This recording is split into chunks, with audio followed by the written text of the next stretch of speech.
Can you believe that we've had 7 months without an NFL game? It's crazy, right? Well, good thing that's all over because the NFL is here and DraftKings Sportsbook, an official sports betting partner of the NFL, is giving you a can't-miss offer for Week 1. Download now and use the code DEFININGDuke to sign up. New customers can take home $200 in bonus bets instantly just for betting $5. That's code DEFININGDuke. Only on DraftKings Sportsbook, an official sports betting partner of the NFL. The crown is yours. Do you have a gambling problem? Call 1-800-GAMBLER or visit www.1800gambler.net. In New York, call 877-8-HOPE-NY or text HOPE-NY 467-369. In Connecticut, help is available for problem gambling. Call 888-789-7777 or visit ccpg.org. Please play responsibly.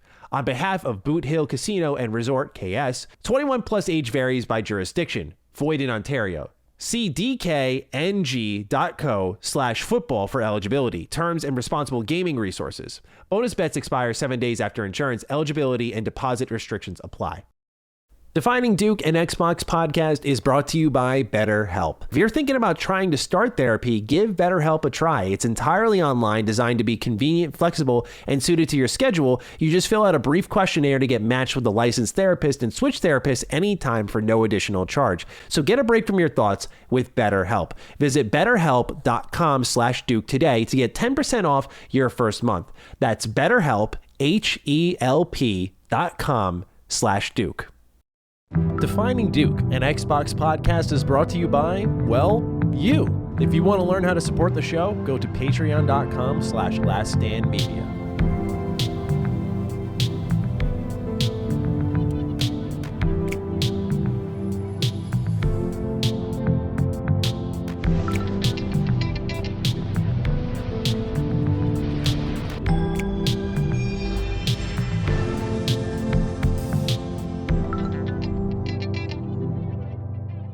Salutations, everybody. It is Maddie here today, and welcome to episode 140 of Defining Duke, an Xbox podcast. Today, I'm joined by the man saved by God-powered himself, Lord Cognito. Cog, how are you today? I'm hanging in, man. I'm hanging in. I'm doing better. I know we were talking before, and everybody's like, does it seem like this guy's slowing down? Trips and stuff that I couldn't get out of. But rest assured, my brothers are protecting me. I've been pacing myself. I've been resting a lot, and pretty much whenever I feel like I'm at a limit, I'll just shut stuff down, rest and stuff like that. But yeah, God Howard got me through. Got me through, man. Ooh, where's mine? Oh, I put mine on my shelf. That came with the little Galbank cred stick.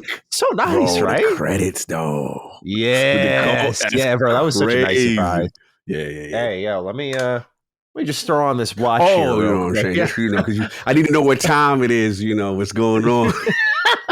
Yeah, I forgot to put this on. My fault. Give me a moment, ladies and gentlemen. For those who are audio listeners, we're flashing. You got to let people know what time it is, man. Because a lot of people don't know what time it is right now. With certain, title and things, how things is moving out here.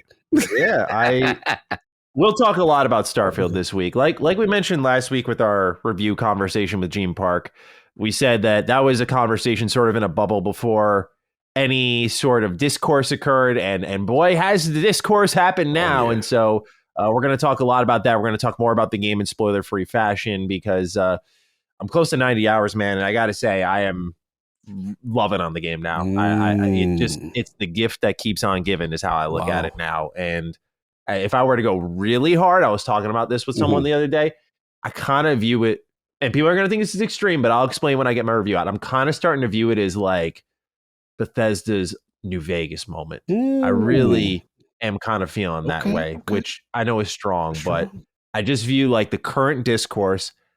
There are a lot of people who love it, but there's some people who I just feel give them a couple of years. Give them a couple of years, just like New Vegas. New Vegas came out, it's Fallout 3 2.0. It's just Fallout 3 expansion, but now it's the most loved game in the franchise, probably. That's big from you. I feel Starfield is just, I'm seeing the same tea leaves. No one's going to want to hear it, but I'm just seeing it right now, and I just got to get it out there. But we'll talk a lot about Starfield. Ladies and gentlemen, thank you so much for tuning in. Last week was, I think, the biggest episode ever for Defining Duke and Xbox podcast, at least on YouTube. We're pushing like 55,000 listeners. And you never know what the reception is going to be. Again, we're firmly entrenched in PlayStation territory with Sacred Symbols being the #1 PlayStation podcast. So you never know how the conversation is going to go, but we're slowly turning these blue seas green, I feel. And I got to say, I was really happy to see the overwhelming support. It means a lot. This year there's no denying, I think we've taken a major step forward in people knowing who we are. And I don't say that about like ego or anything. It's just about, it's about our community lifting us up enough to get the show out there to the people who want to have a really high quality Xbox show. So we thank you for being there. An episode that was as big of a deal to us as it was to you. And I'm glad that it looks like we did a good job kind of representing all angles of the conversation that, I was unsure, and there's no disrespect to Gene, but like, I like our back and forth rapport. And I was unsure if like bringing in a third for like a major episode was the right idea. But I think with the experiences we shared, and of course we have great chemistry with Gene, it was a good call at the end of the day. So I just want to thank everyone real quick for really supporting us during a very important week for the Dukes. And it's only up from here. So we appreciate you being here as we're going to really break down the scuttlebutt surrounding Starfield and talk more about the game, plus all other Xbox news. But before anything, just a smidge of housekeeping. As always, early access is available for Defining Duke on Thursdays over at patreon.com/laststandmedia, and it hits free feeds like Spotify, Apple, Google Podcasts, where you can leave reviews for us. We appreciate that. I know I've been slacking on reading those, but we've had some pretty jam-packed shows, so we'll get back to those probably next week. And then for those of you who are willing to listen for free, we're available on Sundays on all those platforms. Otherwise, though, if you're a patron over at Last Stand Media, you can listen to Define Duke Ultimate, where we are mapping out what episode 117 will be. We're having conversations on what that's going to, and the reason I say this is like there's a little thing in place that we kind of can't talk about now. So we're like trying to figure out, can we post for that day or not? So we're talking with production, Dustin and Ben and Colin, to see what we can do for that. But we will be there on either Sunday or Monday for episode 117 of Define Duke Ultimate, which is our supplemental show. So we hope to see you there. Yeah. All right, Cog. Anything else, or would you like to begin in earnest now, sir? Let's get it going, man. Right, here we go. We got a lot of write-ins this week. We appreciate you all. Carter Evanson writes in, "Hey Duke, small correction on last week's episode. Sea of Stars is indeed partially composed by the original Chrono Trigger director, but the legendary Rainbow Dragon Eyes, the messenger composer, did a majority of the soundtrack. I also believe they had a third fellow come in and assist. Cheers and thanks for the consistent weekly entertainment." I appreciate this because that is a major selling point. Like I was saying it in the Game Pass pick of the week, like, yo, it's the Chrono Trigger composer. Like that's a big deal for a lot of people, but partially composed is a major correction to make, just so that people don't go in expecting one thing. Not that, Rainbow Dragon Eyes, I mean, the Messenger soundtrack is fire. So yes, they were cooking. Mm-hmm. We got another write in here. A lot of love being shared, so we're going to put the medal around our neck real quick here. Big Roo writes in, "Hey, Duke Stars. Just want to thank you both sincerely for always promoting and exemplifying the health is wealth mindset. Hearing both of your stories of facing and overcoming health issues over the life of this podcast has been a constant source of positive motivation. I'm 32 with terrible knee issues from past injuries, and I recently re-injured myself. I got really down as I had stopped riding my bike and could barely walk without pain for the past month. Hearing both of you face and deal with your respective setbacks means more than you know to keep me on the right mindset to recovery, and I'm happy to say I'm on the mend. So once again, thank you for all you do.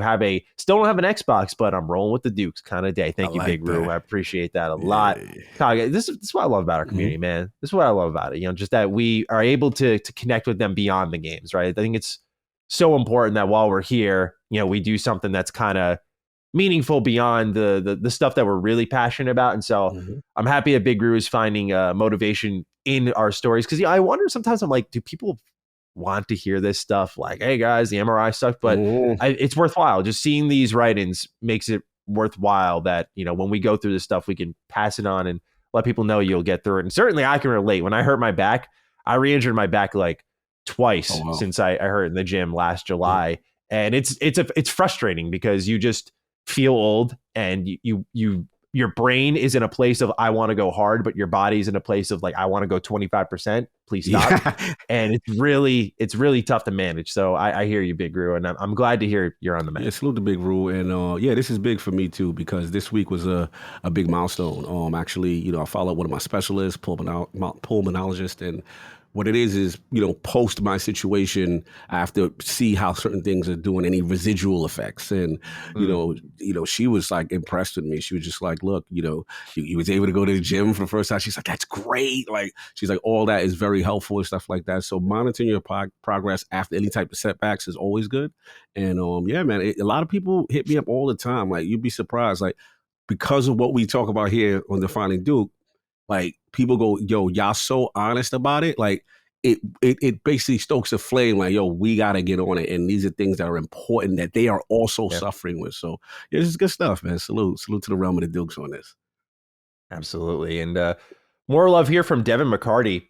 Gents, your Starfield review is a fantastic entrance point for new listeners. I've been a longtime supporter of all things LSM, but with PlayStation and Nintendo being the only two console brands in my house, I've always leaned towards sacred symbols and punching up content instead. With all the buzz around Starfield, I wanted to hear the analysis from your team specifically, and man, oh man, was I not disappointed. While the analysis was great, it's when Cog is explaining to Maddie and Gene how to use the power pack to leap up and over buildings that I experienced one of the most authentic moments of gaming joy I've heard in years. I was listening, but still could clearly see Cog smiling from ear to ear and Maddie and Gene thinking of all the ways they could have used that in their recent playthrough as he explained it to them. I couldn't help but smile when I drove around listening to the episode. While I'm never going to spec out a PC or buy an Xbox to experience Starfield myself, this episode made me a huge fan of the work y'all are doing over here on the Xbox side, and I'd recommend it to anyone curious to hear how you all roll. Keep up the outstanding work, Devin. Thank you. Very kind words, Devin. We really appreciate that. Yeah, a lot of PlayStation fans had to have tuned into that episode, just given the sheer listener count that we had. And so, again, we're really happy that we did a good enough job where I think we were very objective, which was important. I think we kind of made a statement there of like, yeah, this is the biggest game, but like, I don't think we pulled punches on our criticism. And I think that was really important for the listeners to know when, it was like a test for us, right? And so I think we passed the test. Think so too. Thank you, Devin, for your very kind words. We're happy you enjoyed it. To Devin. I'm glad he appreciates the power pack story. That's how I felt when I first got it. I was like, yo, this. People love the grandma story. That one was funny. That one was funny. People are sending me, they found her on Twitter. I still haven't found her yet. Because she has like a little pass. She must go through certain systems, and it's funny because somebody clipped it and said, there it is. He's like, Cog, I'm like you, bro. I couldn't do it. I wanted the shit, but I couldn't do it. Dude, I'm really loving the game, but it was inevitable to feel this way, but when mods hit this game, like I'm talking, mods are already there, by the way. There are hundreds of mods already that people are using, like damage balancing and DLSS support is there on Nexus. But when people start adding like content, oh my God, crazy. This game is going to be unstoppable, dude. I'm so excited for the modding potential with this game. It's gonna be sick. Carter had another write-in here that I wanted to shout out. I usually don't double up, but it's an important question to answer, and he put it just right. Hey, Dukes, for the Starfield Spoilercast, what do you plan on covering up? Or covering, I should say. I think it would be awesome if you did a deep dive on the main story, each main faction quest line, and maybe a few honorable mention side quests or random encounters that stuck with you. Wishing a continued speedy recovery to Cog. Happy to see you on the up and up. I've listened to every episode since he's joined the realm of the Dukes, and best wishes to Maddie, who I've been a fan of since the Fallout 4 hype train. Oh, wow, that's a long time. Thank you. Have a near perfect day among the stars, gents. I love that, Carter. Great throwback.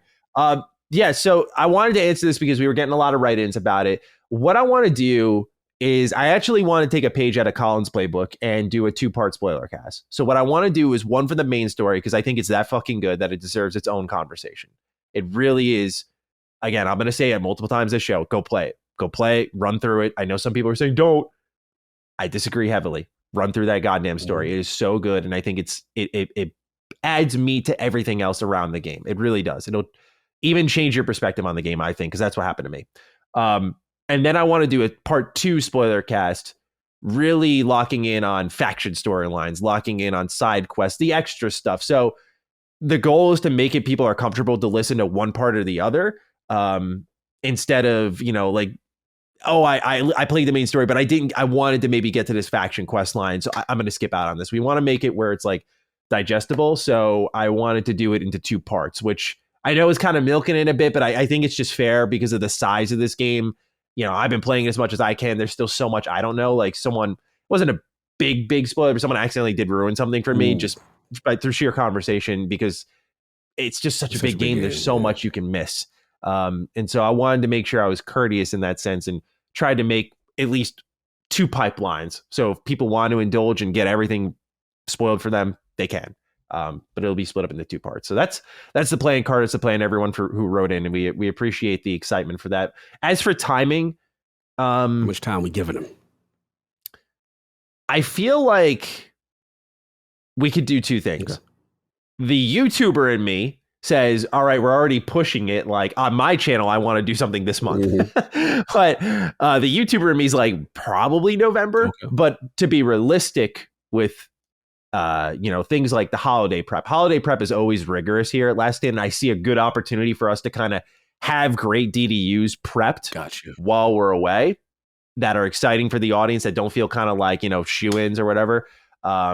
And so we could do it then. We also typically in the end of the year do our like ranking Game Pass games, mm-hmm. but I almost feel like this year would be less interesting because there's just so many, like a Sea of Stars surprise, Starfield surprise. Yeah. So we'll take it. We'll play it by ear, but I'd say November, December is when I'm personally thinking about of dropping it. So mark your calendars, everyone. Get ready, get in there. A lot of y'all just getting into the Starfield this week. Absolutely. Fozzie Bears are next write-in. Hey, Duke Buds, question for Maddie. Last week you left Oblivion out of your BGS rankings, out in the cold, because it was too old. Yet it came out only 2 years before Fallout 3, your pride and joy. What changed in those 2 years to modernize BGS games for you? Have a Fozzie's never played a BGS game, so time to start with Morrowind with no mods or guides kind of well, good luck with that. I have never beat Morrowind. I love BGS. I respect the hell out of Morrowind for what it did for that studio. I've put probably over hundreds of hours in that game, actually, when I think about my childhood and everything. I have never beat Morrowind. I guess that's kind of not the point, but like, it's just, that game is intimidating, dude. I would kill for my casual ass brain would kill for a remake of that. Yes, please. I would love a remake. To answer this question, though, I love Oblivion. This was really I guess Morrowind really was, but Oblivion was like my first true love of completion and exploring everything it had to offer. And when I put out the ranking, because I was talking about like where Starfield falls in the Pantheon, I put Oblivion below it. The reason that is Oblivion's world is striking. Its dungeons have aged horribly. That's why I'm so excited for Sky Oblivion. That mod is going to be a game changer. I'm not so confident about if the rumor is true about Virtuos remaking Oblivion. I don't know if I buy into that yet. But if it ends up being true, I don't think they're going to do what Sky Oblivion team's doing, which is like overhauling every dungeon in the game, because one person made all like 300 plus areas in Oblivion. And that's a lot for one person. Of course, it's going to be repeat cells, but every place starts to look and feel the same. And so that's why like the faction storylines are important, but even they lead you down the same things that you've seen before. So it was very, very, very, very, very impressive for its time. Mm-hmm. But nowadays age hasn't been favorable to Oblivion, I feel. Whereas Fallout 3, oh man, what that game's aged like fine wine, Fozzie. That would be that. If you've never played a BGS game before, that is your starting point in my eyes. Fallout 3, wow, that's the starting point. Absolutely. What? Absolutely. Why? Where else would you want to start? Skyrim, I guess. But like, slander, boy. Really? I mean, I get it. Don't get me wrong. Where would you put them? What? When we come to Fallout and Oblivion? Like if you were saying, okay, Fozzie's in front of you, he's like, Cog, I've never played a BGS game. Mm-hmm. Where are you starting him? I would say Fallout 3. This guy with the Fallout, man. Like I get it. Like I get it. I love you. It's like y'all Fallout guys getting me to hate Fallout. And I love Fallout, but it's like, y'all starting off with that? Like, absolutely. That's a no-brainer in my opinion. Okay, I got here. Here's the thing. Like, I get it. And I get the post-apocalyptic joy, and I get the VATS, and I get it. I get the step-out moment. I get it. But I feel like core BGS mechanic starts with Oblivion. Like, it starts with, like, the ability to see what you could do in a world and have different biomes other than the Fallout 3's got different other than the greens and the browns and the what's my man what's the dudes the dudes that's all scarred up, the mutants, you know what I'm saying? Oh, the ghouls. The ghouls and all that, you know what I'm saying? Like, don't get me wrong, it's a great game. It's just that like to me, I've always felt like the Elder Scrolls series kind of represent a starting point, and then this, like Fallout to me, is this amazing contained space in this thing that does amazing that nobody else does better. But it's like this contained space thing. But you're entitled to your thoughts. We've always had this little pushback between the Fallouts and the Elder Scroll kind of thing. Yeah. But don't get me wrong. I'll say this. I'll give you this. I started off as a Fallout hater. I was like, I don't know. We all do. I remember when people were first previewing it. Shout out to Saul. Shout out to his brother Kaibatsu. People were first previewing it. And I was looking at it. I was like, what is the... You know, like you see like the background of a game and, you know, the art style and the direction. And I just didn't get it. I was just like, okay, until I played it. And then I was like, boom, got it. You know what I'm saying? Kind of thing. So that's all. So it's just a little difference of opinion. I think you can start with Oblivion. But, you know, Maddie definitely wants you to start with Fallout, clearly. You could. Nothing's stopping you, I guess. It's a good one. That's good. I'm curious what the rest of the Realm of the Dukes take on this. Yeah. I just... You know, to me, I'm just going to stop myself here. Let's go. Talk to talk. Be spicy. No. I was just going to fanboy about Fallout, but I'm just like, how many? I was just going to say, okay, I'll keep it quick. I just think there's nothing like a Fallout game. And I think that's what makes people appreciate what BGS did with that franchise. Like the music, the art direction, the gameplay, the game, like VATS, that's amazing. Exploration. There you can't label, in my eyes, a single fucking game that's like a Fallout game, and that's why like BGS is just like top of the mountain to me. I'm just I know they didn't make Fallout, they bought Fallout, but Fallout 1 and 2 were like fantastic. But to take those very archaic RPGs that I love, but they're pretty ancient, and transform them to first third person shooters and make it work arguably better in a lot of ways. You can make that argument. Yep.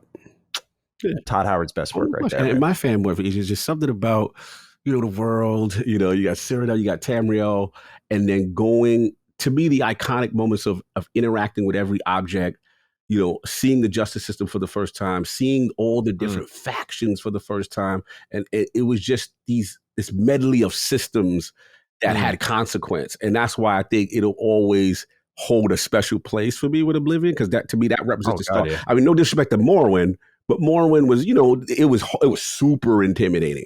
So it's like, you know, you start the game and all you hear is like, because you're missing everything because your skill is so low. You know, and then, you know, just doing things by reputation, level increase.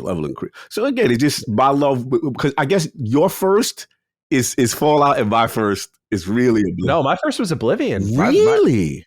Well, I went to a friend's house, I played Morrowind, then I bounced off of it naturally because I was, I think, like 9 at the time. Too intimidating.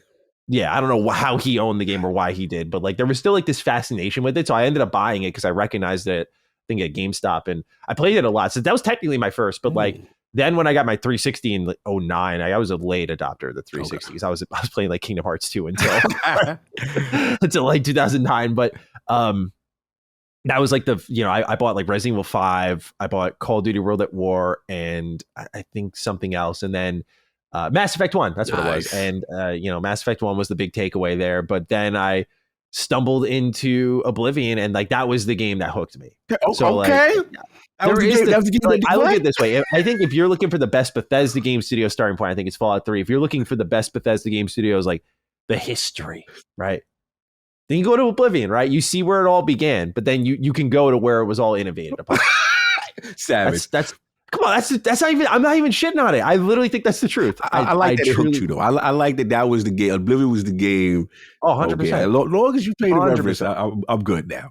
100%, bro. I love Oblivion. That's a cozy game. Yeah. That's a cozy game. Fallout. When you saw Fallout out, you were like, "This." I hated Fallout at first. Really? Oh God, yeah. I returned it. I was like, this sucks. I hated Fallout 3 at first, man. And then I saw reviews again for the Game of the Year edition, and I gave it another try, and I don't even remember the moment it clicked. I just was like, this is incredible. That's interesting.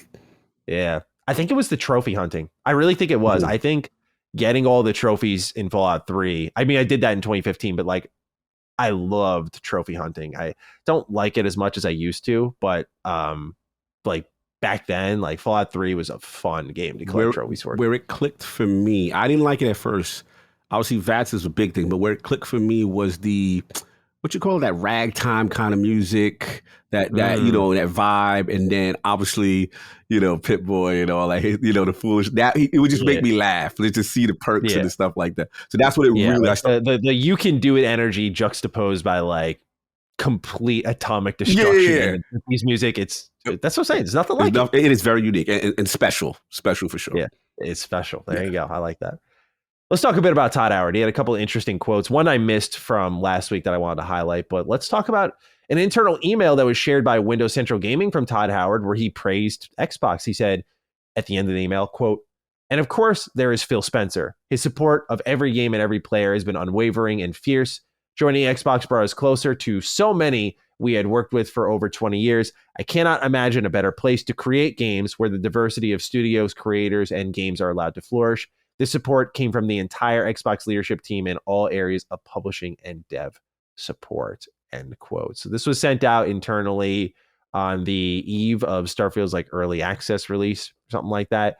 And he specifically said that Xbox was a big part of the reason that they feel good about what they're shipping with Starfield. So I thought that was important to point out with everything else going on, that relationship seems to be good between Todd and Xbox, at least, which I'd argue is the most vital one out of everything they got out of that Bethesda acquisition. Any thoughts on this? Yeah, this is significant to me because those two are really good friends, and obviously I met both of them together before. But the thing I think is interesting is that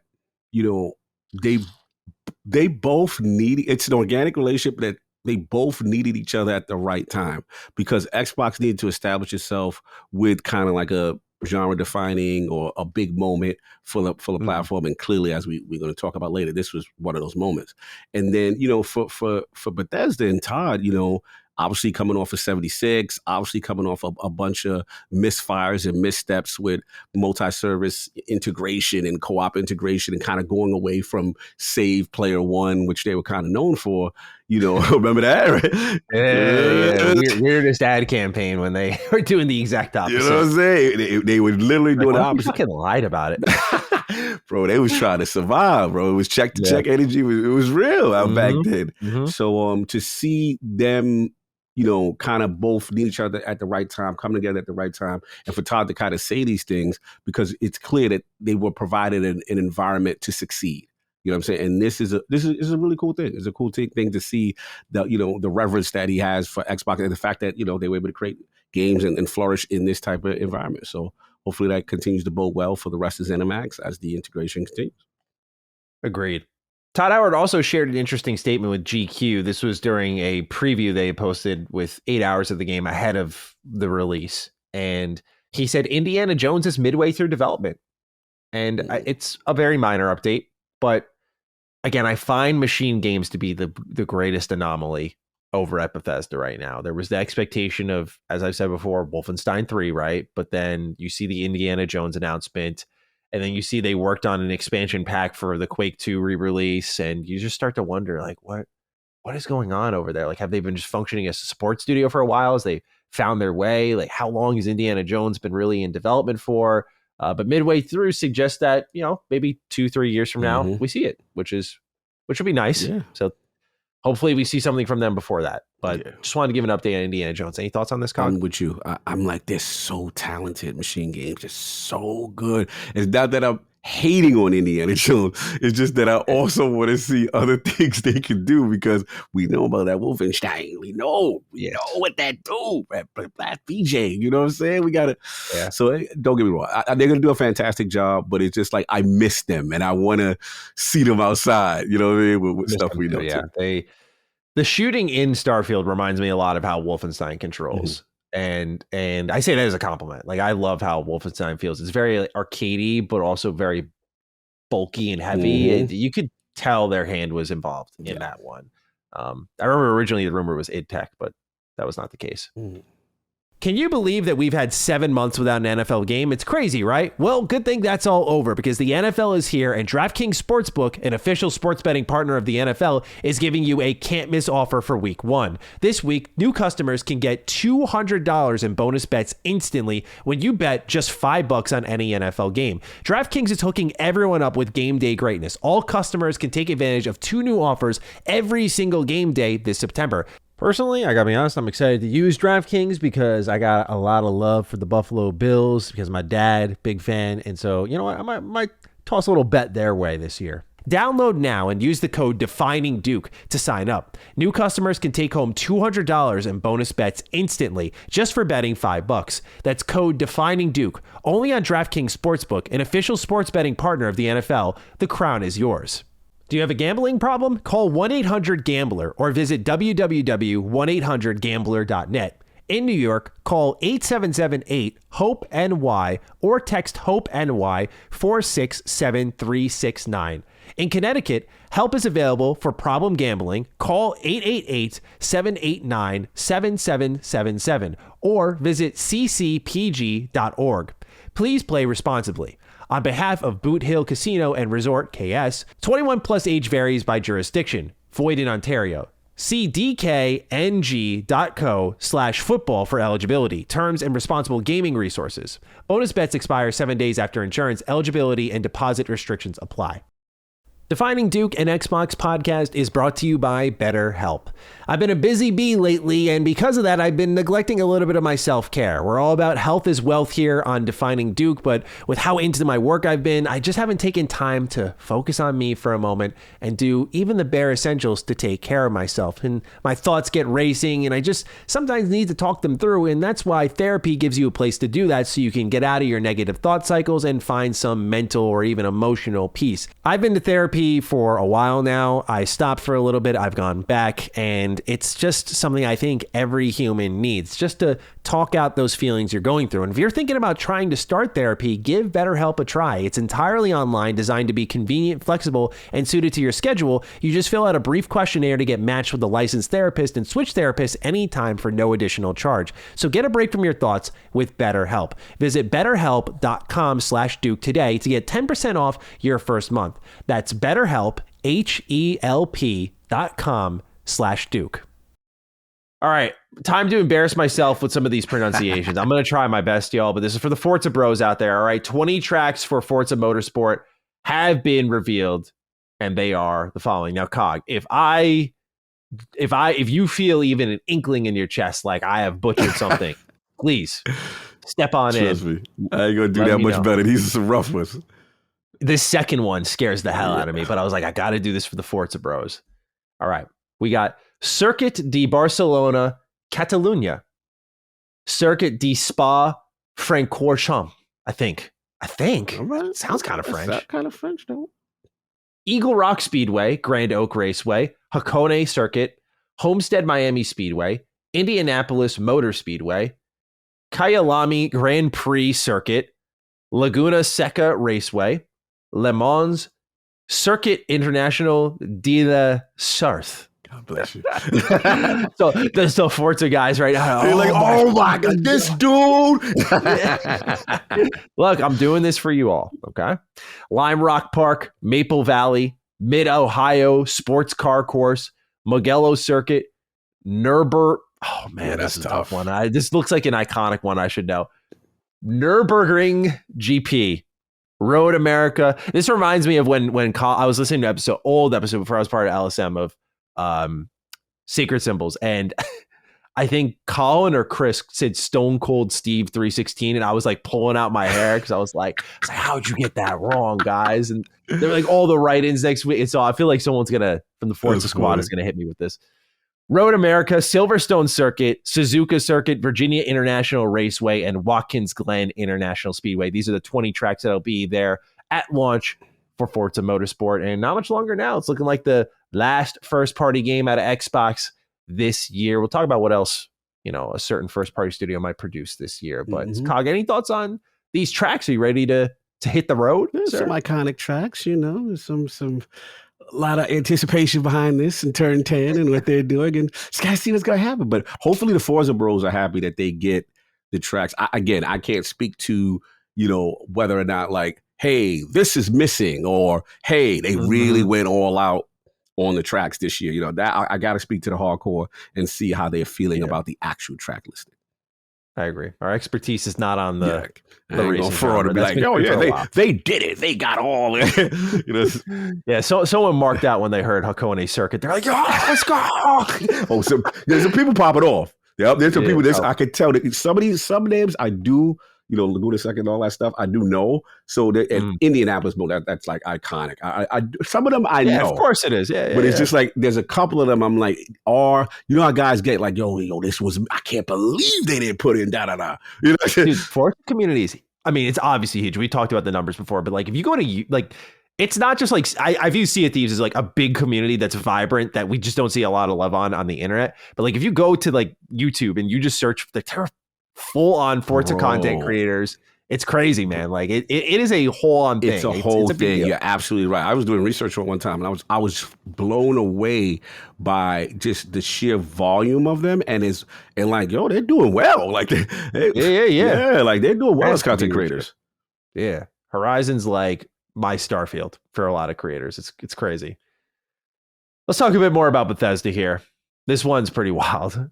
Pete Hines believes that people will play Redfall 10 years from now and enjoy a late blooming success, much like that of Fallout 76 and Elder Scrolls Online. Now, to Bethesda's credit, they have hung with some pretty noteworthy duds in our industry. I think Elder Scrolls Online, people are being harsh when they say it's a dud. That game had a lot of potential, and I think Tamriel Unlimited is what unlocked it. It's been fantastic since. But 76, at first I was a non-believer, and I'm still kind of a non-believer, but Wastelanders was like Jeff Gardner's last project before he left, where I was like, oh, wait, they might be doing something here. And that was good. Wastelanders is good. Nuka World on Tour was good. But it just, we'll see what happens with Atlantic City. But 76 feels a little lost right now. But Cog, what do you make of this? It seems like they're not giving up on Redfall. And I'm not one to say like, yo, quit it, guys. Come on now. But at the same time, like Redfall, I don't mean to beat a dead horse, but I've recently played the game for a video just to see after the updates they added. By the way, no 60 FPS update yet. What's the latest update they do? What they do in this latest? It was the patch in June that they added during the E3 Oh, week. yeah, they stuck that in. Yeah. Patch 1.01 is here. Yeah. It's like, yep, take that. It's like, oh, yeah, Clockwork Revolution and Starfield, right? It's just like, no one even cared, right? Yeah. But I tested it out, and it's still completely broken, man. And it's still, the map is empty, and I just, the thing that's upsetting is that for such a talented studio, like I don't see anything in Redfall that's like, it sounds harsh, but there's nothing in there that's redeemable in my eyes that I look at and go like, yeah, hang with it, guys. And when you add this, that's going to hit the next level now.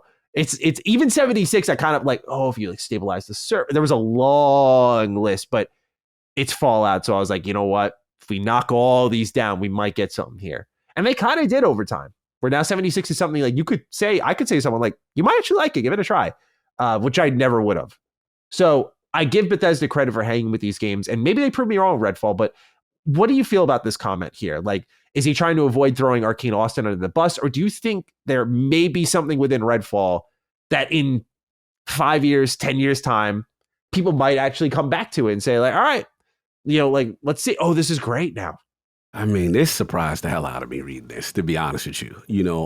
I honestly thought, let's give it 6 months for a patch, because probably the 60 XPF patch was probably going to, really push them as the team technically on a platform level and to get them to where they needed to be. But to be honest, I thought they would do that. They would probably do the one DLC drop that me and you were aware of, right? When we went to one of the events. And I thought they was going to walk away from it, because I thought the PR stench was so much that it was kind of a thing where it's like, it really doesn't make any sense to invest. And then we knew the stories, right, of them secretly wanting the game to be canceled by Microsoft initially.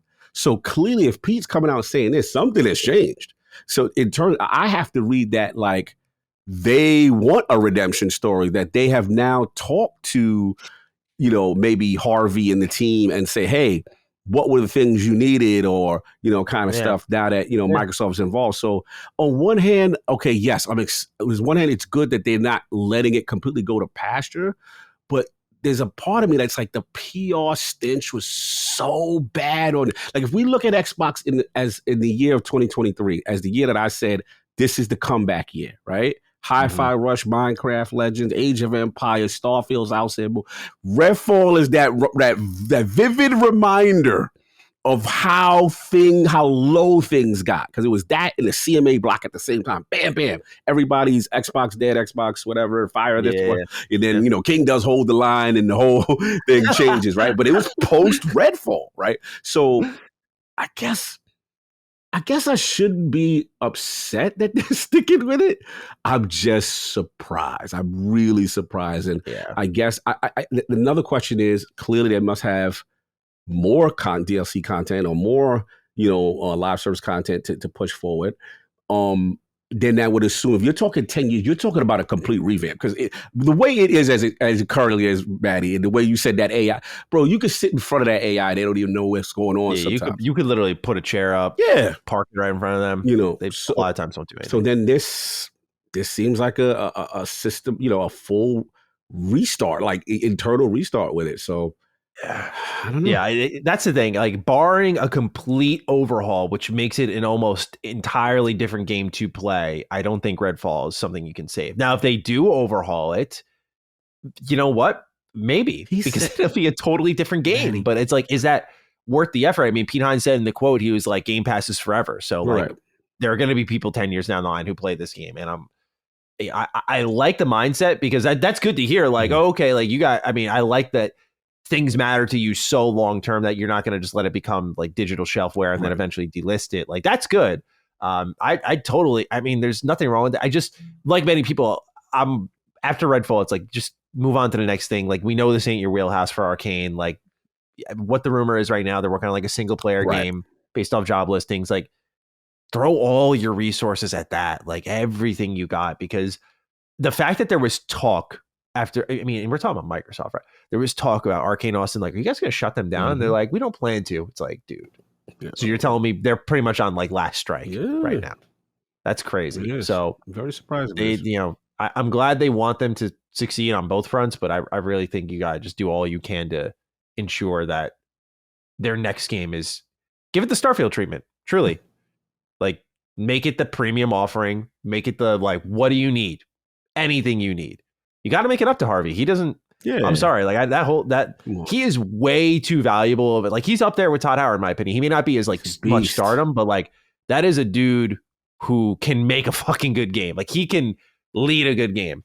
You got to help that guy out. Yeah, absolutely. So, and I hope he gets an opportunity to get in this. This is Deus Ex. So his resume speaks for itself. But to get in that kind of bag, we know them for, and that's what I'm hoping for. But, maybe they somehow do this in conjunction with a live service team that is now built towards the resurrection of Redfall and the systems. But I'm dying to know what this is going to be for 10 years. So we'll see. We'll see. I don't know if it's going to get support for 10 years, but the idea is that they're going to do something that for within a 10-year window that would make it more playable and fun than it is now. So we'll see. Starfield, its premium upgrade, has actually made the top 10 in the UK physical charts. It's at number 7. Now, what's noteworthy about this, Cog, you just showed the premium upgrade edition. It's just a code in a box. It's just a code in a box. Jose Vera writes in, hello, Maddie, Ice Baby, and Beefy Cog. Been playing Starfield, of course, like so many others. It's impressive that the game has been selling very well during this soft launch. Do we expect every future first party to have a premium upgrade version to buy early? P.S. Are you all getting as excited as me thinking about how big and expansive Elder Scrolls 6 will be after playing this game? Much love, Jose. Thank you for writing in, Jose. Yeah, definitely Elder Scrolls 6 has crossed my mind a time or two. I'm just like, I already have an idea of how I think they can do it. But Cog, premium edition doing really well. I have another. I'll fish it out of the script here and bring it up to this point because I think it's relevant. But Starfield's getting a lot of play, potentially well over 1 million, and we're seeing people are buying the game. Surprise, surprise. What do you make of this premium upgrade strategy for Xbox? And is this just a beam? We already know Forza Motorsport's getting it. So Do we expect this for every first party launch moving forward? All the big ones. This is what you're gonna get. This is what you're gonna get. The data has come in, and we'll get into more of that later. But it makes sense because you're gonna get that retail. You're gonna get that physical, so to speak, even though it's a code. You know what I'm saying? But you're gonna get that up front, and that's huge. And gamers are willing to do it. I think this is the trend going forward. Or like the Hellblade, I can see that with Hellblade 2.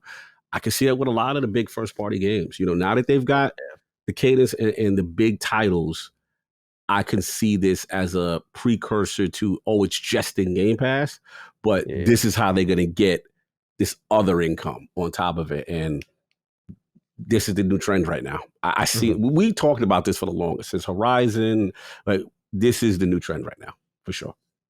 Yeah, I just fished it out. It was a part of our news block. So right now, our only news block is literally a Game Pass of the Week edition. So it's because a lot of the conversation this week is either small bits or, of course, it's all around Starfield. So it's really more of a conversational show this week than a news show, which I think is fun. But Player Tracker posted this on their Twitter account. And now it's not official data, but it's still something to lean into. They said, based on our user sampling data so far, Player Tracker estimates Starfield has surpassed the 1 million player milestone on both Steam and Xbox with just the premium edition buyers. Sampling data comes in slowly with a delay. The full launch, when they posted this, is tomorrow. We will be watching the fireworks. So it's saying 1 million player milestone on both Steam and Xbox, bro, which would be a smaller opening window compared to at $100 or maybe $30 upgrade, depending on where you're buying. That'd be a smaller window than, say, Fallout 4, where it was 12 million its opening weekend. But I think these are great statistics, but I think the telling ones, a lot of people wait for launch. I was surprised how people's willpower, man. I thought it was going to be more explosive. I'll be honest. Like, it's great numbers. These are really good numbers with Game Pass in effect, but I thought it was going to be way more explosive. And I think from what I saw in my YouTube comments, a lot of people were like, yo, can't wait to get started. A lot of people on Twitter, can't wait to get started. A lot of people waiting out. They didn't not want to pony up, which I respect, by the way. I think the early access shit sucks. If the game's ready, launch it. If it's ready September 1st, launch it September 1st. That's how I've always been. But I also feel like these knees are weak, man. These knees are weak. And I will bend to a very tempting early access window. So, Kyle, what do you make of this data that we got so far? How's Starfield doing in your eyes? I think this is super impressive. I'm really blown away by this. And again, it's a testament to that strategy. I'm not as surprised with Steam, because I'm like, the Steam guys, they love their ecosystem. They love their UI. Yeah. I could totally see them doing it and being like, hey, I prefer to play it here versus on a Windows, what you call it, PC Game Pass kind of platform. So that I get, because you get all the features of Steam. 1 million on the Xbox side, to me, is super impressive. I'm really... It was the top played game on Xbox, on PC and consoles. Exactly. And again, that means, and think about the price point that you had to pay to get in on this. You really went in, like you really went to $100 plus. Like this is a big, and from what I hear, when that I was out there at PAX West, internally from Microsoft, they have exceeded a lot of their internal, metrics already. Like they already had metrics that they were hoping to get to. From what I'm hearing, is that they have already blown past that. Like this thing is really crushing every metric that they've had. Starfield is, wow. Yeah, okay, great. So that's what the streets are saying. So, and now this is, again, all of this is before the actual release, before it hits the Game Pass, before it hits PC Game Pass. This is a major deal. This is probably one of the biggest, launches for Xbox in some time. For as far as this year, you know what I'm saying? As far as gaming, this is a huge one. I'm dying to see now that it's out in the wild, and also I want to see, as far as most games played, how that's affected as far as the Xbox ecosystem. But this is extremely impressive. Yeah, right now it's sitting at 260,000 in real time. Wow. Yeah, that's crazy. It's been very consistent. That's on just Steam. That's just Steam. It's been consistently at 250,000 since its early access launch, from what I've seen. This is the success Xbox needed. I think once it's all said and done and the numbers are shared, this is going to be exactly what the doctor ordered for their platform. It's an amazing game. It's doing really well. We'll talk about the reviews. I know some people are a bit befuddled by the Metacritic and OpenCritic scores, which sit at, I think, 87 right now. I'll double check real quick, which is not bad at all. But I know people were looking 90 plus for this. And we'll talk about that and the nature of certain reviews. Yes. We will get into all that. Fret not. That's a big part of our show. Mm-hmm. But I think at the end of the day, this is going to show that reviews be damned. Exactly. The Game Pass is way too powerful for that. The people have spoken. That's how I look at it. You know what I'm saying? Like, at the end of the day, I don't get caught up with the echo chamber that is Twitter and the bad faith actors that create FUD. So bad, bro. So bad. The people have spoken. This is what shows me none of that matters. All that chirping and who's gonna buy it and why are you guys capping? You don't even know what it is. I remember we came on with these shirts. It was about a year ago, right? We was like, yo, we can't wait. We're hype. Look at these guys. They don't even know what it is. No one's gonna buy that. Yeah, look at the numbers. Men lie, women lie. The numbers don't lie. There's a reason. There's a pedigree. You know what I'm saying? And again, all that on Twitter and social media, that's an echo chamber. That does not represent the real world. And the real world said, oh, no, we're buying that. And some of them ain't even waiting for the actual, what you call it. So I just thought that was interesting. So yeah, I'm going to talk on that. You know what I'm saying? Because yeah, people don't know what they're talking about. And a lot of it, again, bad faith actors, you know, and Peter Moore said it best, like FUD, you know what I'm saying? Fear, uncertainty, doubt, because they hate a platform or hate whatever. So got time for that. Gamers went out. We will discuss all of that because I will just say it's not a game for everybody. Of course, that much is apparent. It's not perfect. I don't think I will say ahead of any conversation we have that I don't think Starfield is a bad game at all. And I can imagine it not being someone's cup of tea, but I find I'd be hard pressed to say, like, just like a PlayStation game, just like a Horizon, just like a God of War, I'd be hard pressed to see anyone call those games bad. They may not be for you. Like, I've kind of lost my taste of them, but like, they may not be for you, but they are not bad games. Exactly. And I think it's the same thing with Starfield. And I've just found some of the discourse surrounding it, bro. It is some of the most disingenuous bullshit I'm seeing. It's Twitter, so I'm not raising my expectations, but like, some people are just like, what the like, not because you're not liking it, but I'm like, what's wrong with you? Why are you so obsessed with hating a game? I mean, we all know why. We all know why. It's at event. Last point I'll say, because I'll save the rest of the conversation, is like, aren't we all in this together? Don't we want good games? Don't we want good games? Like, even if you were the diest of hard PlayStation or Xbox fan, I don't care what side of the fence you ride, don't you want good games? Like, isn't that what we're here for? Isn't that what got you into the first place? And I don't mean to get preachy. No, it's real. I just don't we want to have good things to enjoy? Yeah. Don't you want a compelling product on a platform? Like, you're so right. It's again, it's very disappointing when I'm seeing online. No, you're so right. You're on fire. That's literally like, people, one, don't have fun anymore. Two, it's not about enjoying games anymore. It's about trying to disparage and take someone's joy away. And then I see people 24/7. Remember, I told you 10-tweet rule. Their whole timeline is to trash someone else's joy and someone else's platform. Like, that's crazy to me. You are miserable. You're not a happy person. If you claim to love the thing that you love on the other side, then you would be talking about that, because that's what will consume you. But you're talking about something you claim you don't like all the time. That's mental illness. So I'm sorry, bro. Like, it couldn't be me. Couldn't be me on Twitter 24/7 talking about something I don't like 24/7. Couldn't be me. And truth is, a lot of these people who are shitting on haven't even played it. Exactly.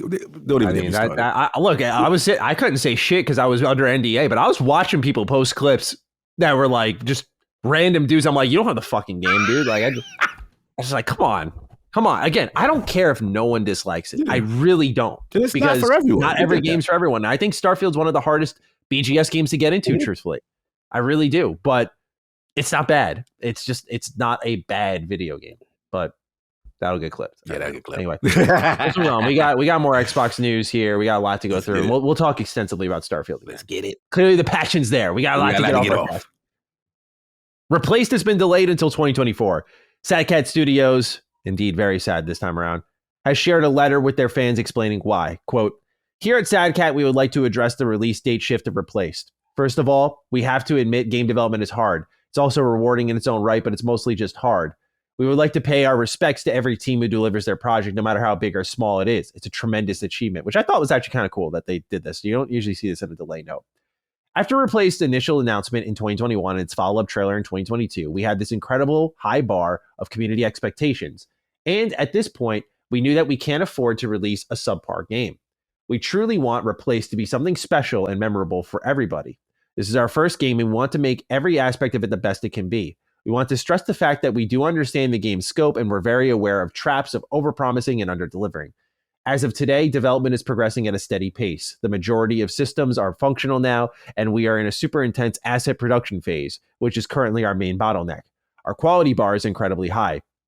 To give an example of this, the main character in Replaced had nothing or had more than 500 meticulously hand-painted animations made just for platforming. They said in parentheses, luckily, these are all finished now. We want to deliver every aspect of the game to the same high standard that requires additional time and effort. Unfortunately, this also means we have to delay the game's release. Once again, we would like to thank everybody for who supports us. Honestly, we could not stop reading your awesome comments after the initial trailer release. If you are interested in some of the behind the scenes of Replaced and learning more about the development process, feel free to join our Discord server where we share our dev blogs, thoughts, cats, and have a nice chat with the community. End quote. So, unsurprisingly, after a lot of silence, Replaced has been delayed. For those who don't remember, this is that 2D, almost martial arts looking pixel art game. Really, really sharp looking game, man. And so, yeah, there were a lot of expectations on this game. It was definitely one that people were walking away from the last two showcases they did, or rather, showcases they did in 21 and 22, talking about. And so, yeah, there are expectations there, and I'm glad they're taking the time to meet them, even if it sucks that we got to wait a little bit longer. But what do you make of this delay, Cog? You're the one who sent this my way. Otherwise, I probably would have missed it. A little sad for the Sad Cat, but it's the right call. It's the right call. I mean, this is one of my more highly anticipated indies. You know, for the minute I saw it, I was like, this thing looks like it's doing something completely unique. The vibe, the art style, the animations. Man, it's talking about 500 animations in just platforming. Like, that's insane. So this team seems like they were definitely punching above their weight. And they need more time, and yeah, we gotta give it to them because I want this thing to be the best going. And this is definitely one of my indie sleepers, boy. I'm dying to get my hands on this one. Yeah, it's definitely going to be, I feel like it's going to be that game that we're going to have a lot of big Xbox games. And it's going to be the one that, I'm thinking of like Starfield right now. We're like, oh, we got Starfield, but then like a couple weeks is Lies of P. And it's just all rolled in together, right? I just feel like Replace is just going to find itself in that pocket. Like, oh, here's Avowed. And then there's Replace like 1 week later, something like that. Love it. Anyway, it's unfortunate it's delayed, but we have a lot coming our way in 2024, it seems like. So there is at least that, a little lack of worry on the content gap from 2022. We have a 2023 September update for Xbox in general. A lot of things happening here, so we're going to go through them. They write on their Xbox blog. First, you can stream games from Xbox to Discord friends. They said starting this week, you can stream gameplay directly from your Xbox to Discord friends with a simple click of stream your game. Your Discord friends can now watch as you play your favorite console games. There is a VRR update for Xbox Series X and S consoles. They say starting this week, you can choose how you want VRR enabled on your Xbox Series X or Series S console. To select your option, go to General, TV Display Options, Video, and then go to the drop-down menu for VRR. You can select if you want VRR to be always on or gaming only or off. They have improved the Microsoft rewards, saying that they're easier to find on your Xbox with a new rewards tab, which, by the way, this is great. This is so hard to fish out. Yes, very hard to find. So you can jump to them quickly by pressing the Xbox button to open the guide, choosing Profile and System, selecting your profile, and then choosing My Rewards, where you will find your Xbox Game Pass quests. Additionally, you can now find the Redeem Rewards catalog directly from the Rewards tab in your profile.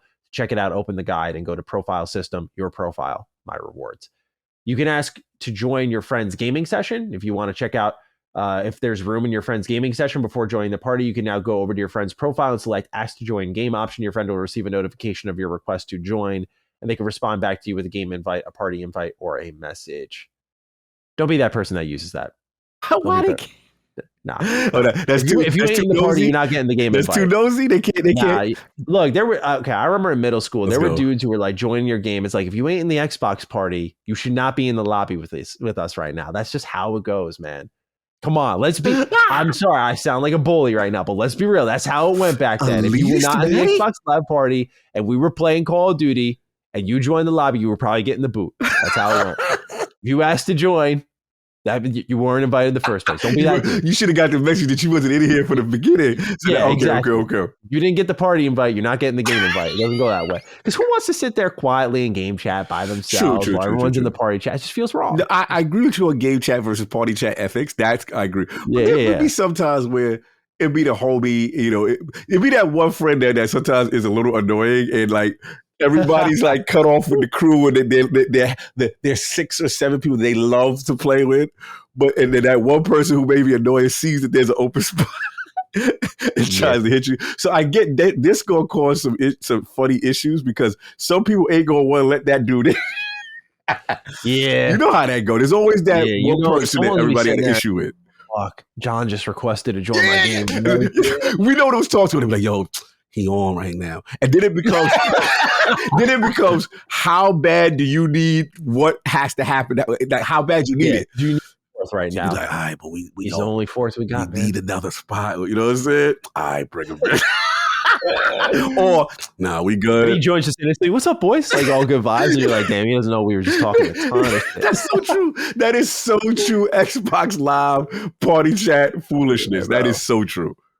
It's So don't request to join your friend's gaming session if you ain't in the party. That's the memo here. Oh man, damn. Xbox voice reporting has been added. Voice reporting equips Xbox Series X and S and Xbox One players with the ability to capture a 60-second video clip of an in-game voice incident that they believe violates Xbox community standards and submits it as evidence to the Xbox safety team for review. This one's going to get abused, man. Yeah, that poor safety team's going to get so many clips. New wishlist notifications. The new wishlist notification will show up in the guide as a pop-up to let you know when your wishlist games are available. In settings, preferences, store notifications, you can decide if you want to see notifications in the guide when your wishlist items are released and when they are available with Game Pass and more. That's actually a pretty cool one. Yeah, I like it when it goes on sale. Those are the ones I love. But all right, I ain't gonna pay for this. But it was some stupid little G.I. Joe game. I was like, I am not paying $40 for that. And then it went down. And I was like, all right, there we go. I'll go figure it out. They gave me the notification. That was me with Baldur's Gate 2, Dark Alliance when they ported it. I was like, that's not $30. Facts. That's not $30. Mm-hmm.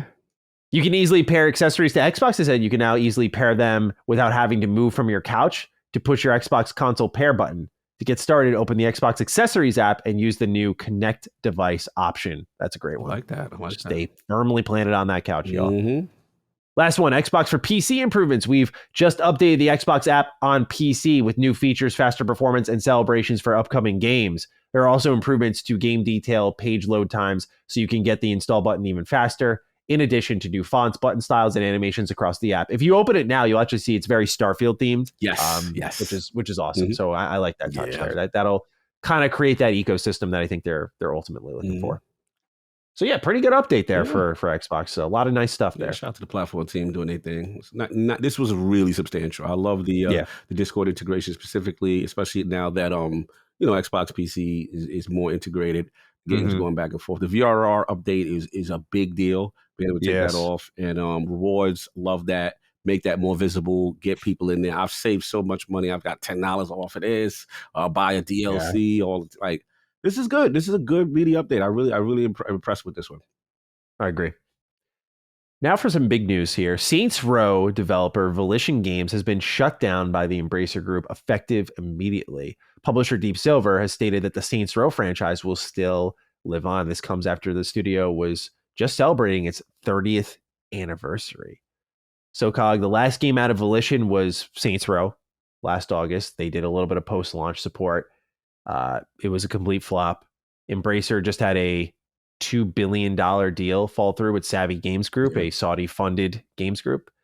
And I believe that this was the perfect storm to lead to the closure of Volition Games, who is a team that really was beloved in the 360 generation, but made, I think, a lot of wrong steps with what they chose to do with the Saints Row franchise. And then on top of that, what they chose in an IP after Saints Row in Agents of Mayhem. And I also feel like some of the deviation from the more serious Saints Row stuff as a GTA alternative bit them in the ass, because that's what people have been looking for with GTA 5 being milked, where I think it was just whether it's them as a developer, or there was a report that Deep Silver got involved and it changed the darker tone of the game, whether it was Deep Silver, whoever's responsible should feel pretty bad, because I think Saints Row was coming at just the right time where there was no GTA on the horizon. People were missing a GTA style game. And if they delivered that instead of what we got, I think that literally, it's a tale of two sides of the spectrum. Like, I think it was a commercial flop. It could have been, I think, like a massive kind of Dead Island 2 level success of like, what, this did that well. So it's a shame. It's a shame to see Volition gone, because Saints Row is fantastic. Not the recent one. The series, though, is fantastic. And there were some cool ideas in Agents of Mayhem, but it's sad to see them go. You never want to see this happen. But it just speaks to how much I think the vision of Saints Row didn't resonate with people. I think it speaks to the status of Embracer Group, that one deal falls through for them and they are so overloaded with studios to fund that they have to chop one down after a single failure. So Cog, what do you make of what's happened here with Volition? This is tough. And reading their farewell was really tough. It was very sad to me. So, Cog, I don't like, one of the things about me is it really bothers me when studios get shut down and they go away, especially the ones with like storied histories and stuff like that. And look, Saints Row did, fill that kind of gap where some people were looking something between GTA and a little bit something different. And I guess the thing here is my concern was more like Embracer not really having a plan for what all these things they're purchasing, and that to me, led to this downfall. But man, this is unfortunate. This is really unfortunate. You just hope that the talent, for the most part, can get picked up or find new homes elsewhere. Because clearly they're a very talented studio, but from a direction standpoint, clearly that last one did not resonate at all with a lot of people.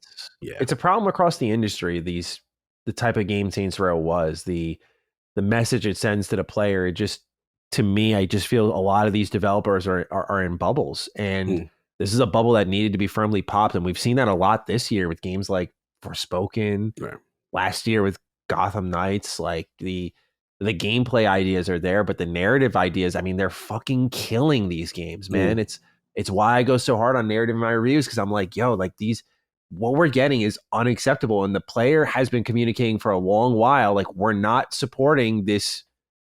I'm not trying to be mean, but like cringy shit. Right. And yet it keeps happening. And now we're seeing studios close over it, and really, really good ones at that. Like Volition was a talented developer. And Saints Row did have some level of potential within it, and they were hanging with it. There was a lot of post-launch support for it planned.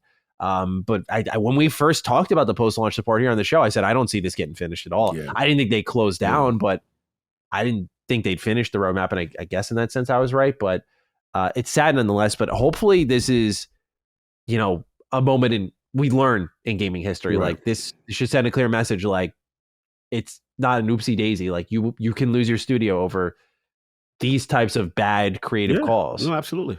And that's why it's so tough, because again, one misstep, right? It's a volatile industry as it is, but then one misstep, you could be out of here.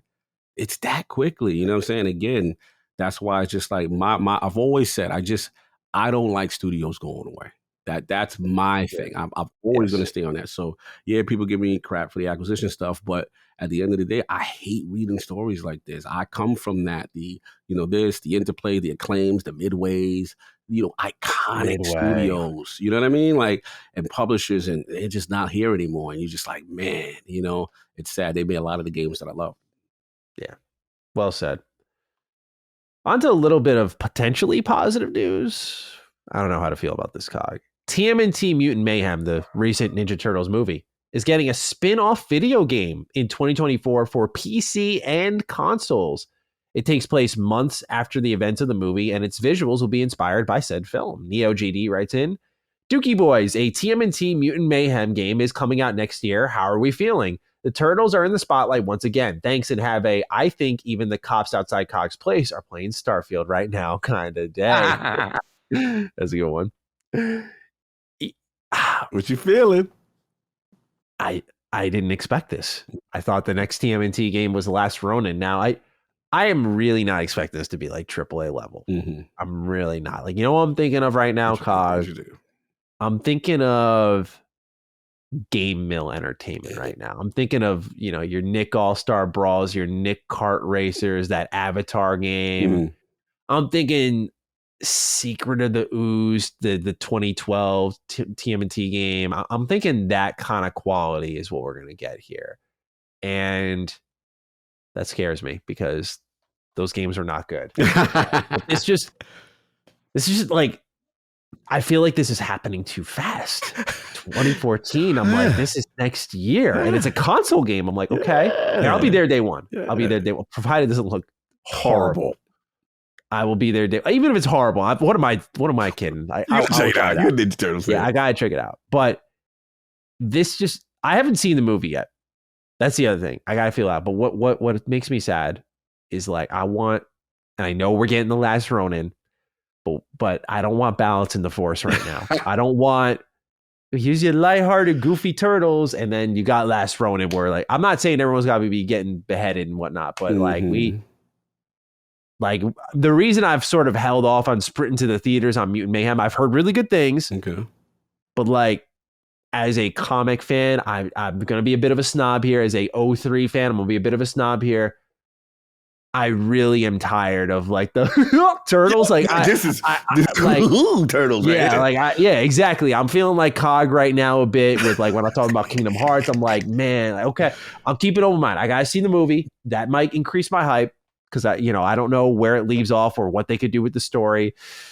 I'm happy the Ninja Turtles are getting more games. Like I am happy about that. And if it's like a fully funded thing, that's great. To me, I don't know if they anticipated the success well in advance and like have been working on this for years. Like, how quick was the turnaround time? We don't even know a developer, and it's coming out next year.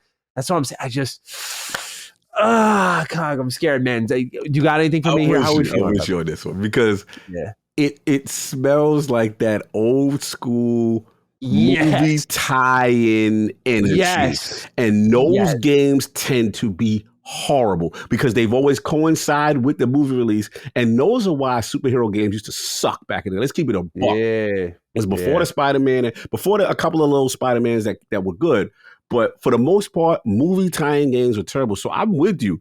Oh, well, let's go. It's by Outright Games. Hold on. I don't know who they are. My friend just texted me about it. Okay. Let's see who. Keep going. So my thing is, look, this art style.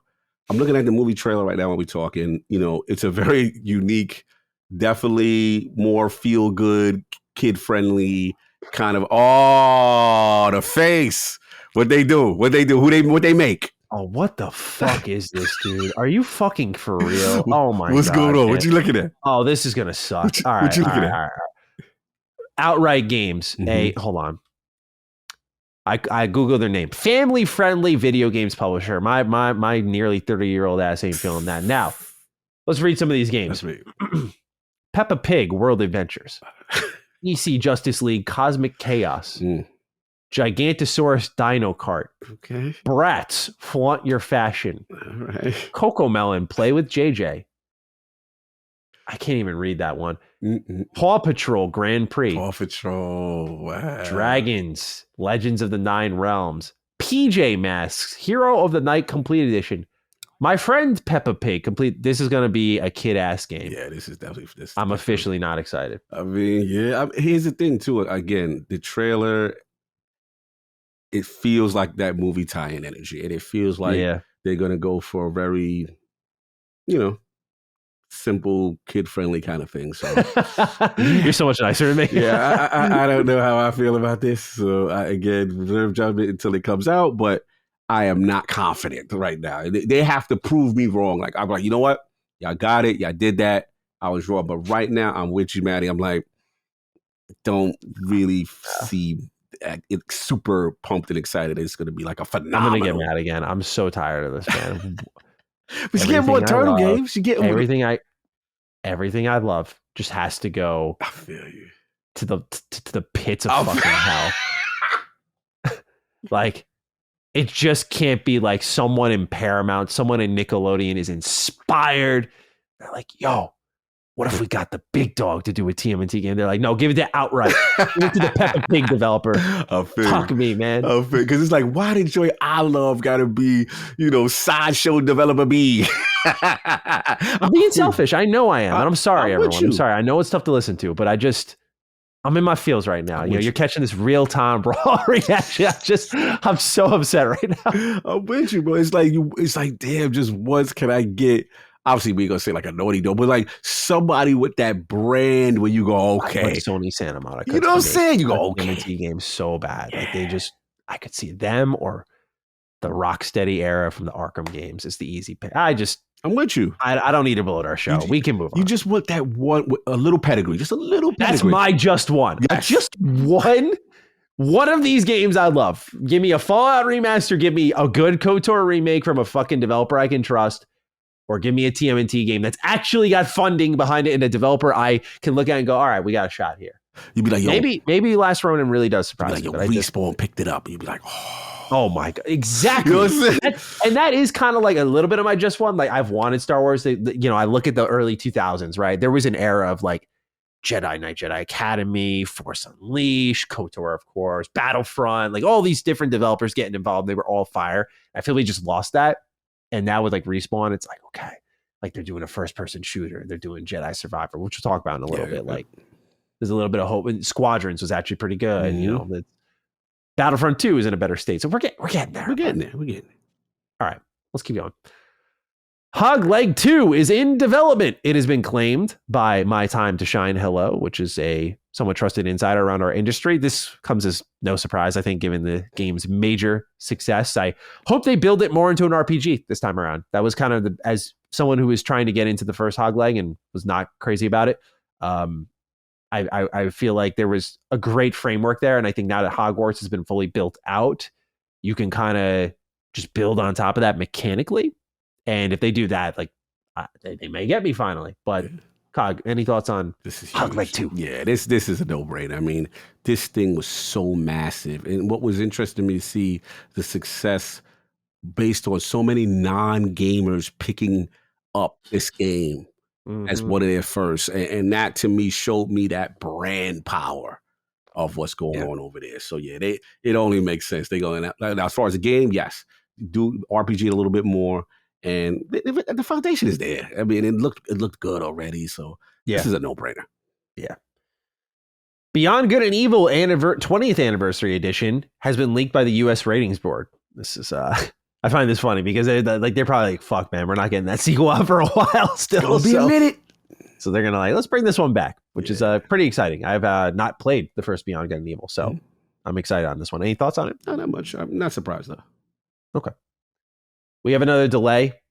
Alone in the Dark has been delayed to 2024. They write this. Horror games thrive in the eerie embrace of solitude, something that is impossible to achieve in a gaming month as busy as October.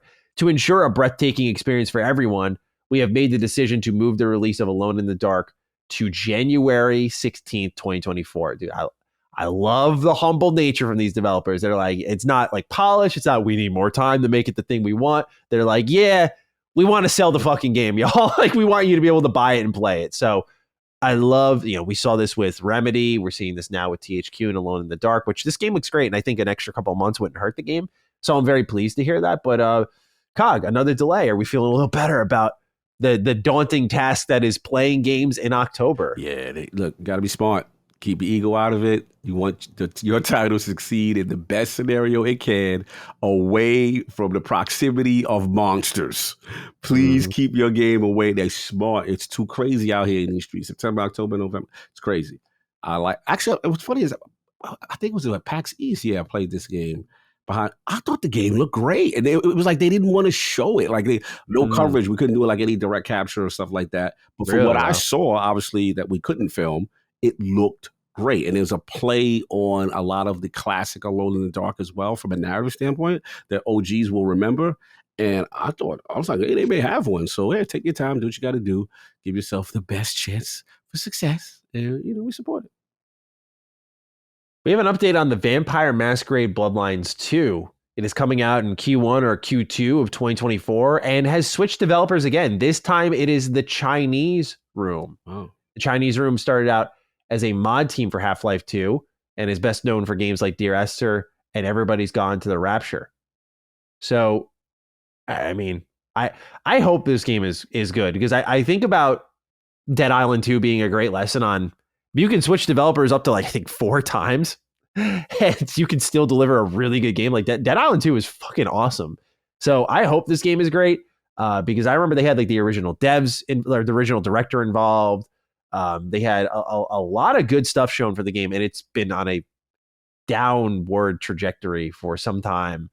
But now suddenly it's ready for release. And the first one, the first Vampire the Masquerade Bloodlines is like, for anyone who has not played it, is a cult classic, as you would know from the title, vampire RPG, more of an immersive sim, think like Deus Ex. I've not played it to completion, but this is a retro rebound video in the making. I'll tell you that much.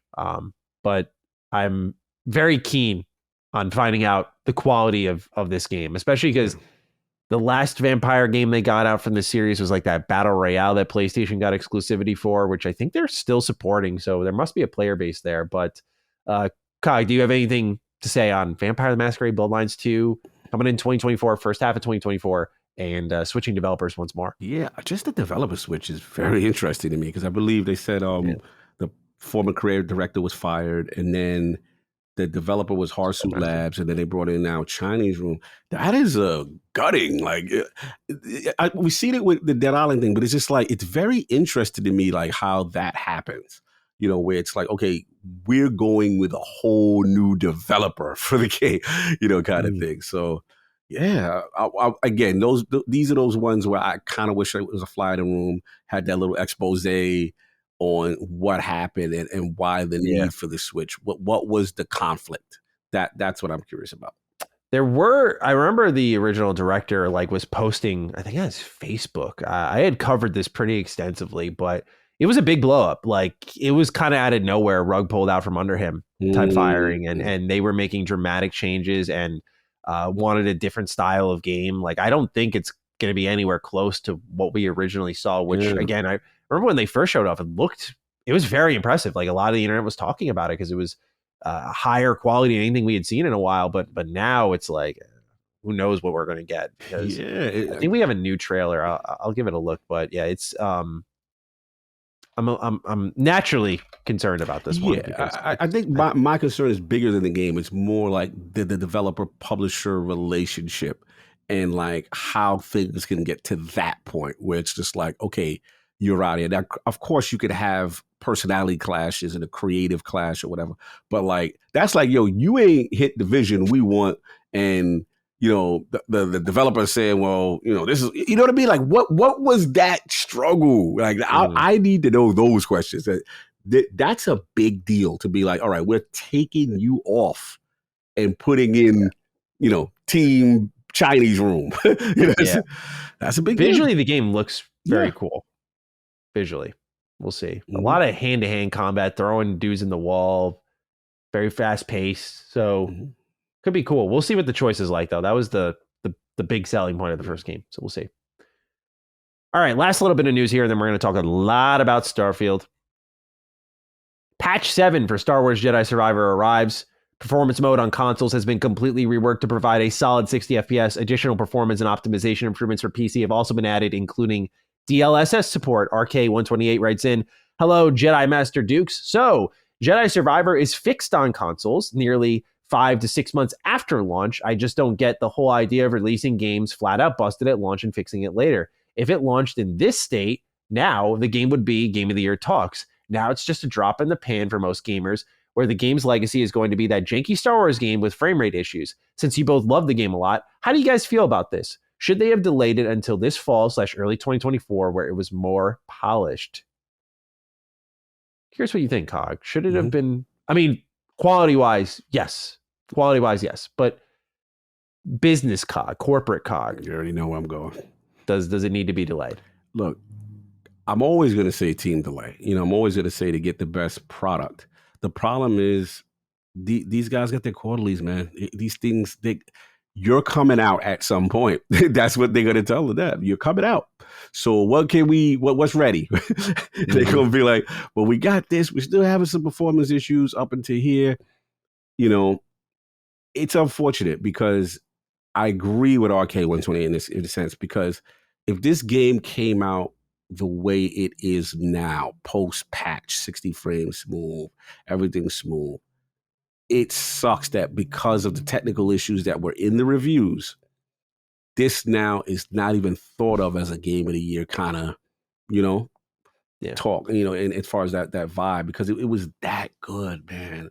And again, that's the only thing that held it back. It was self-inflicted. So it just sucks because I know internally they have to hit those quarterlies. They have to hit, okay, it has to come out here so we can get it for this fiscal year, and this is revenue we are expecting, right? And the more you delay, it only works. They only give you that if you're still going to fit that window. If you're going to blow past that window, nah, bro. It's sad. That's where the business part of gaming is really hurting us right now. And I don't know the solution, because obviously these games cost a lot of money and development seems to be getting longer now. That's the other thing, But in this case, if I remember, like their turnaround, correct me if I'm wrong, Maddie, like the turnaround from Fallen Order to Survivor, very short. Short, yeah. It wasn't 4 years. Normal 3, right? It's not that normal 4 to 5, but I think that's what we're seeing. Development's taking longer, but I maybe publishers are still pushing back. Like, you gotta come out, especially based on the financial stability of said publisher. So they need the bread. They need the bread. I sound like an EA defender a lot because I think they're an easy scapegoat. But I wonder how much this is Respawn, and I say that because I remember Stig Asmussen was in an interview, and when they did the short delay, he was like, "Oh, it's like totally polished, it's ready to go. Like, we just wanted to take a little extra time to make sure it was just right." So I wonder if like there was a confidence in the studio it was fine, because a lot of these things, I know it may sound crazy to think about, but a lot of bugs can get missed in games. Like I was listening to a conversation on the D&D channel with Sven Vink about Baldur's Gate 3, and he said like a big fear the team had, they're like, we know the content's great, but he's like, is someone going to find a bug that's going to bring it down to like a 6 or 7 when it could be like a 9 or a 10? Good point. And it's funny because like a lot of the reviews I think were made in the first act, where they got a lot of early access polishing, because but what I've heard, Act 2 and 3 are not as clean, as squeaky clean as the rest of the first act. But I think this is a thing that like developers are always worried, like, did we miss something in testing?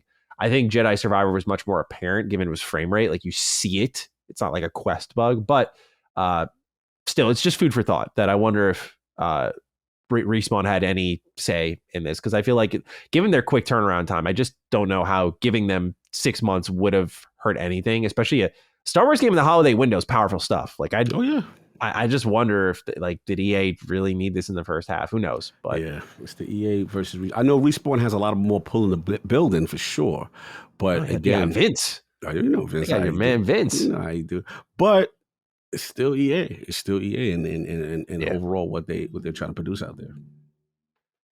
Well, that's it for the news right now. It's really it for the news for the rest of the show, to tell you the truth. But we're going to talk a lot about Starfield and a lot about the discourse, but really what we're playing is going to focus on just like the game itself, less of the conversation. So let's get into it, Cog. What have you been playing, sir? Yeah, man. So I guess I'll start off. Obviously, we know Starfield, but I'll save that for a little bit. Yeah, we'll get our extras. Out of the way first. That's a good idea. So I do want to say, during my hospitalization I was able to bust out the rug, and I finished up Ghostwire. I did finish it up. Okay. And I will say, shout out to the LSM, the community, bro. There's a couple people that say, hey, before you finish it, like I said, do a couple of these side missions that really round out. One was called like Fear of the Children and a Horror of the Children, whatever it was called. And those were really excellent. I will say this game is flawed, but I love it. I didn't feel the ending was worth all of that I did. So I think the ending. You think you went above and beyond? They they didn't explain more things that I want to explain, especially with the the main villain, so to speak, kind of. So I thought the bosses were unique. I thought that there was some really cool opportunities in combat that really shined once you start to master the different skill sets and take them to the next level. I thought that was done very well. Again, floor game. I do hope it gets a sequel. I will say this. I don't know if it necessarily needed open world. I don't know if it necessarily needed. I felt like if they this could have been one of those things where they didn't have to take the entire city. They could have sectioned this thing off, told a more short, contained story. Because once you advance the story, you do the main. It was heating up. It was really heating up. But look, I still clearly it was something addicting about this game that still continued to make me to play it and wanted to see through. And I'm glad I did. But shout out to Tango. It's very unique. I do hope they get a sequel with it, and I do hope they refine it, maybe make it a little tighter and stuff like that. But Ghostwire Tokyo, I like you, but you should have gave me a more robust ending for all that. Oh, I think I know what it was. My main issue is for the saving, without spoiling, with all the saving that you're doing, I should have seen, along with the ending that they gave, a post-saved state. Got it. And that, I was like, that was a bit disappointing. Like, okay, I did all this, but I don't get to see the rewards of all this. I got just some other personal stuff, which was cool, kind of thing. But that was that. And then there's another game I can't talk about that I've been playing. We'll be probably about a week from now. I should be able to discuss on the Dukes. We'll get on that. Yeah, ooh, and you know it is, but we'll talk. And there's one more, and then as far as how we gonna handle the Starfield, let me know how you want to do your balls. Yeah, I'll just get mine out of the way, okay, and then we'll just dive into Starfield. So I've been playing the Baldur's Gate series. Shout out to Lockmort. This guy's such a big Baldur's Gate 2 fan. He loves Baldur's Gate 3. Yeah, Locke is a huge Baldur's Gate guy. Because Locke and I talk every single day, and we've kind of, I don't want to turn this into a self plug, but I apologize. It will. Like we've been really trying to take Retro Rebound to a new level without asking for anything from the audience. Like we've overhauled the thumbnails. We're doing illustrations for them now, which, shout out to Simon Turner, who's been doing the art for those. Just fucking super talented dude. Like this guy is incredible. Like I've never had to explain really anything beyond like the initial idea, which is fine. I work with a ton of artists. I love working with artists, but like, this guy is just really given our channel an identity now. I've always wanted to get the thumbnails there. I like to avoid using my face in thumbnails when I can. It's just kind of not practical when, in the case of Mr. Matty, the channel's based around me. So it's like, it should have me there, right? So with Retro Rebound, though, I always imagine it this more cozy vibe going back into these games. And so we overhauled that. We've overhauled our presentation. So we have the different set, if you watch the videos, different lighting, kind of this 90s bedroom feel, and like different transitions. Like we're putting a lot of extra effort into the videos, and it's and people are recognizing it, which is awesome, because we're not trying to call attention to it, we're just doing it. And so one of the games that I wanted to cover ahead of its release on PlayStation, I know it's kind of after all the heat with the PC release, but we didn't want to be too reactive. We want to give it time to cover, play, think about it, discuss. So I dove into the Baldur's Gate series in its entirety for the first time, more of like I'd say skimming the surface. Like think of it like skipping a rock at the beach, kind of vibe, where I didn't dive deep into any of these games, because Baldur's Gate 2 specifically is a massive BioWare RPG. But I wanted to try my hand at these, because these have been, I love old school BioWare, but this was like, I call it, I shouldn't say old school. There's golden age BioWare, like to me, 2003 and on. And then there's old school BioWare, which is before that with Baldur's Gate, I believe Icewind Dale as well. Like just pumping out these mega CRPGs that people love. But I always thought like, could I take these on? So it's my first attempt at it. And, it comes from, again, Lockmort was like, think of me with KOTOR, like just encyclopedic knowledge of Baldur's Gate 2. And so I gave that a shot, along with, I've played a lot of Baldur's Gate Dark Alliance 1 and 2 growing up as a kid, and especially 1. And that was my Diablo growing up.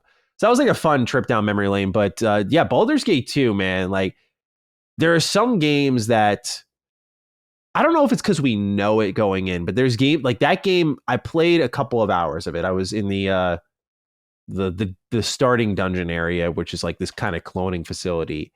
And there's like a very murderous intent within the game. There's a spirit to it when you start it up where I told Locke, I was like, I feel like I haven't seen anything really noteworthy compared to the rest of the game, but I was like, this shit's hanging with me. Like, I really want to see more because I felt like that was a very unique start to a game. Like, you start off not like you're Skyrim or Oblivion, like you're a prisoner, but like you start up and like you just wake up in this facility and like your old companion from the first game runs in and Moen is like, yo, we got to get the fuck out of here. And I'm like, where am I? And I just love how it gets going, and I want to play more. So I plan to beat Baldur's Gate 2 like probably in December. Like that's what I want to do. Like that's going to be kind of my holiday game, right? I'm picking my shot a little more wisely this year because last year, we know Cold Steel 4 did its thing and kind of destroyed my winter break. So I want to have a good time, and I really want to try my hand fully at this. But anyway, I've been playing a lot of the Baldur's Gate series for this retrospective we did at Retro Rebound. That's about 37-ish minutes long. It never feels that way when I'm recording them, by the way. I'm not trying to make these really fucking huge videos. Like our Fallout retrospective is 40 minutes. I was like, what? But yeah, I was doing a deep dive into that and felt the timing was right just to kind of see the roots of what Larian was working off of. And just, again, hats off to Larian. Baldur's Gate 3 is so good. I think about Starfield more than Baldur's Gate 3 on a way with it, but like I need to beat Baldur's Gate 3 before the end of the year because I need to have that in my game of the year conversation. I think it'll be my game of the year, but like I need to have it in the conversation. Respect. So yeah, just a nice deep dive in that series. But Cog, I'm ready to talk about Starfield if you are, sir. Yeah, absolutely, man. Just update me. Where are you in your playthrough right now? I'm having so much fun. I know that the big debate that is going on, which is the beeline, the constellation stuff, and it is great. It is. I done came across some things. And it's just like, wow. Like the storytelling is absolutely phenomenal. But then I got caught up like along the way where it was just like these amazing side quests that are popping up, and then some of the most random, funniest ones where there was what I was doing for Walter, and it was like, I got a ship business, we design the best, whatever. And I got my marketing team, but they're terrible. I want you to go over there and I want you to straighten about. I'm like, bro, I have no experience doing this. What are you talking about? Like, and literally it was like a corporate quest. And basically, the voice actress who you go over there, she deserves an award.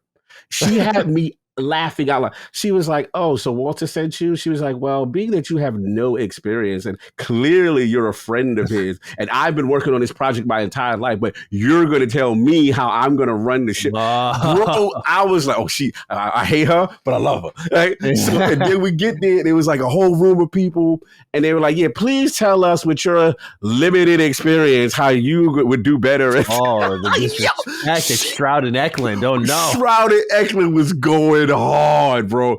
That quest was hilarious. So I did all that, bang that out. There's an awesome reward at the end of that. I highly recommend people who are into, their ship game, kind of stuff like that. Nice. Me and Andrea, yes. Awesome. Doing some stuff with her that was really cool. Major stuff went down. Story. I'm not going to spoil story, but I'm getting so caught up in ship combat. There's some also amazing quests when it comes to. Damn, I can't say that because that's going to be spoiled. All right, so I got to be careful because the LSM community is just now getting the game, so I don't want to get too crazy. But man, I have so much fun doing everything else.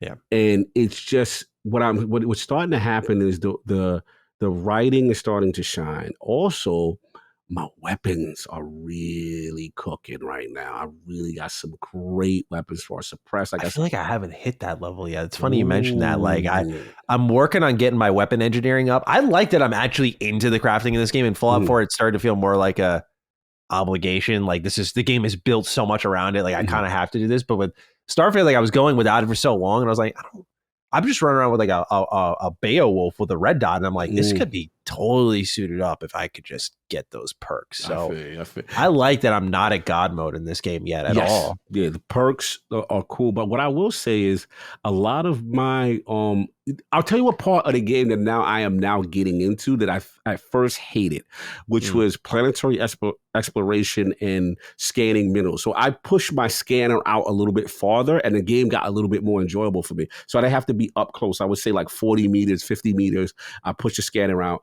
And now what's happening is I'm seeing, key resources. You get a lot of experience for like, basically what I do is I go on the map, jump into scanner mode, look at the flora, look at the animals, whatever. And then you turn them from blue to green.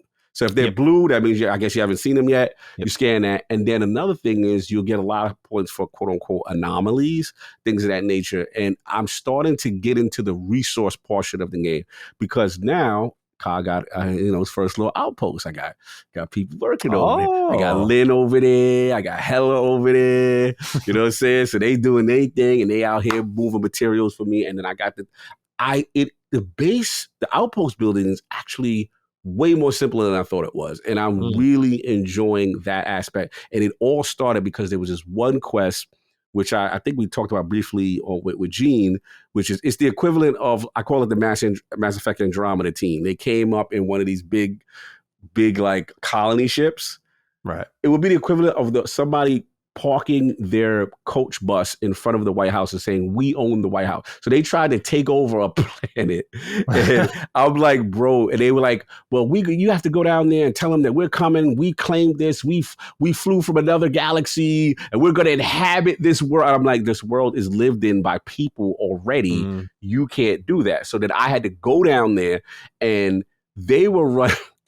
The people who were down there were running like a fake resort that had false advertising. And I was like, this one last night. Yeah. Oh, bro, it was hilarious. But that quest involved me getting all these resources to try to be a diplomat to allow the group that was in the colony ship to be able to kind of work themselves into that. I got a different ending then. Oh yeah, I heard some people did some violent stuff. Some people did. It get crazy. Yeah, that's the best part about the game, dude. There's just so many outcomes. Yeah, quests. So many. Good. So good. So yeah, I've been doing that, working on the factions a bit more.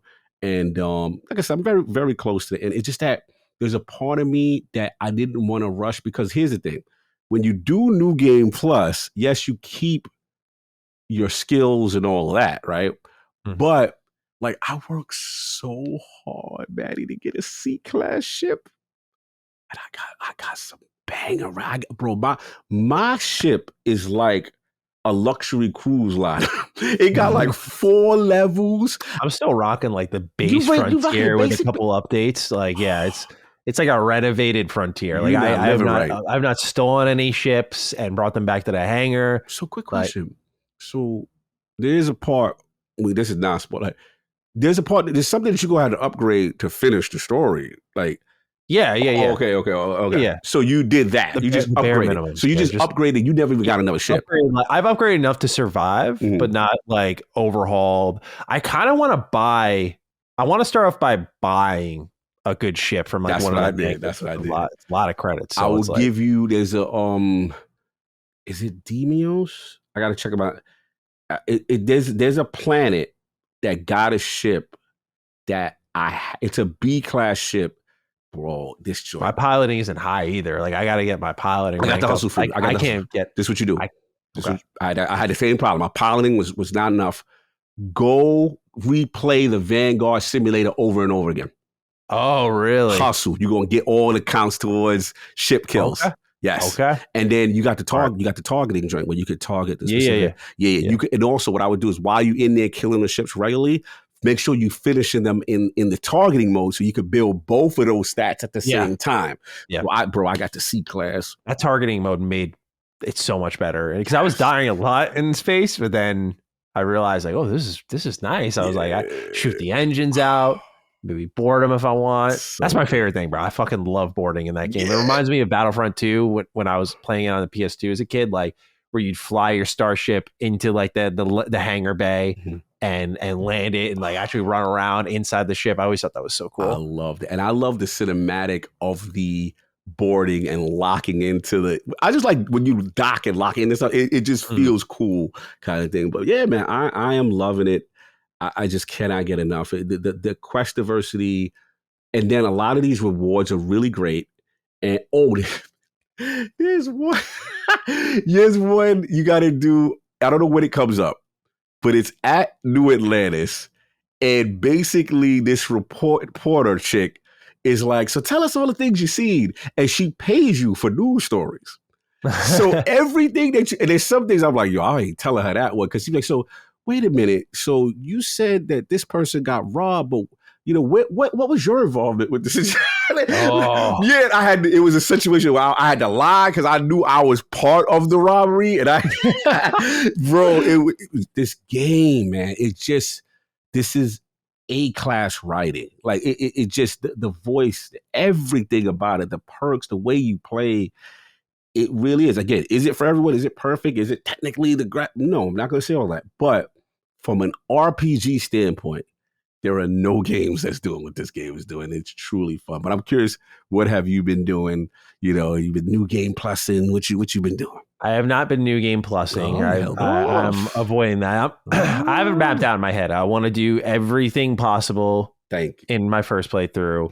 New game plus, then do a bad guy playthrough, then do my PC file. Like I'm probably by the end of this year, I'll have hundreds of hours in this game. It's going to be gross, but I just want to see every nook and cranny of what this game offers.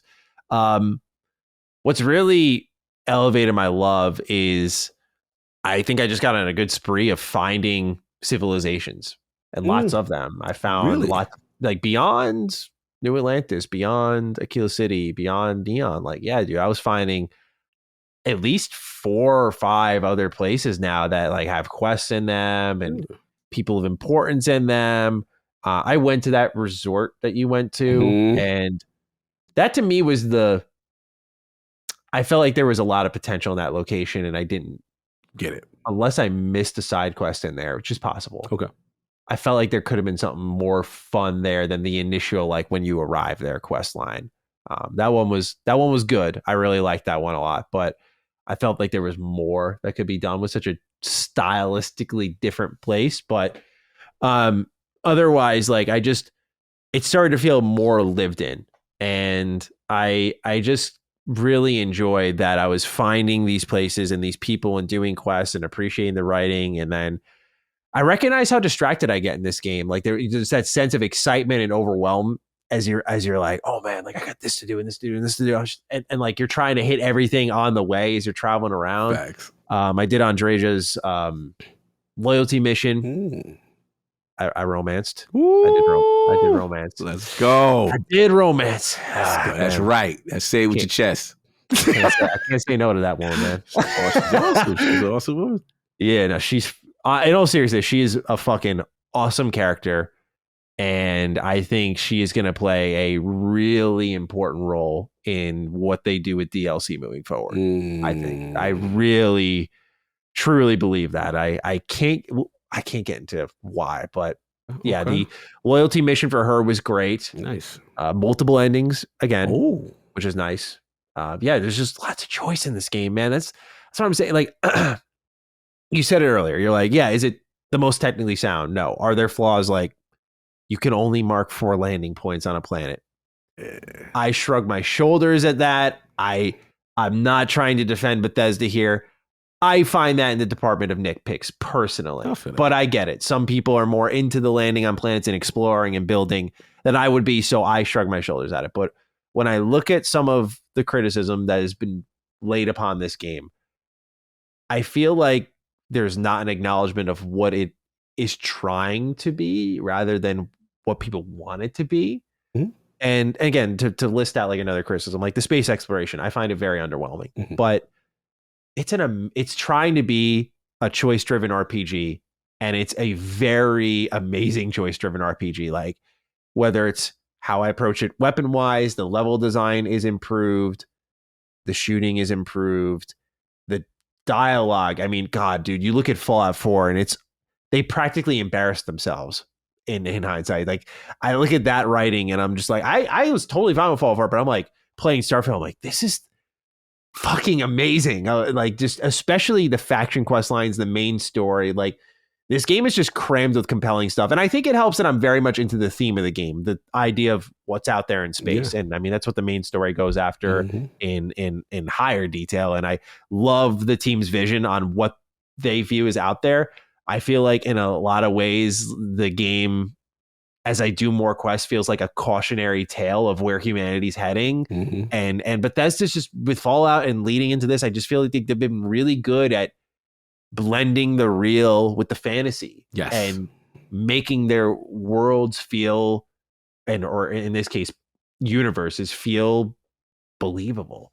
And I really have found myself loving the game more and more. Like, it's funny because I feel like a lot of people who are on the fence about the game, and understandably so, want, like, the most compelling things about this game you can't talk about.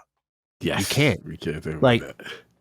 I would love to tell you things that I did test New Game Plus for my review, but like, I would love to tell you things I saw in that playthrough that made me go up a level where I was like, I've never seen a game do this. But I'm not going to ruin that for you. It's definitely like a trust me bro type of recommendation. But like, this game, okay, so there was someone who had done a lot of New Game Plus save files and had shared something that they saw, which they had not seen in any of their other New Game Plus save files.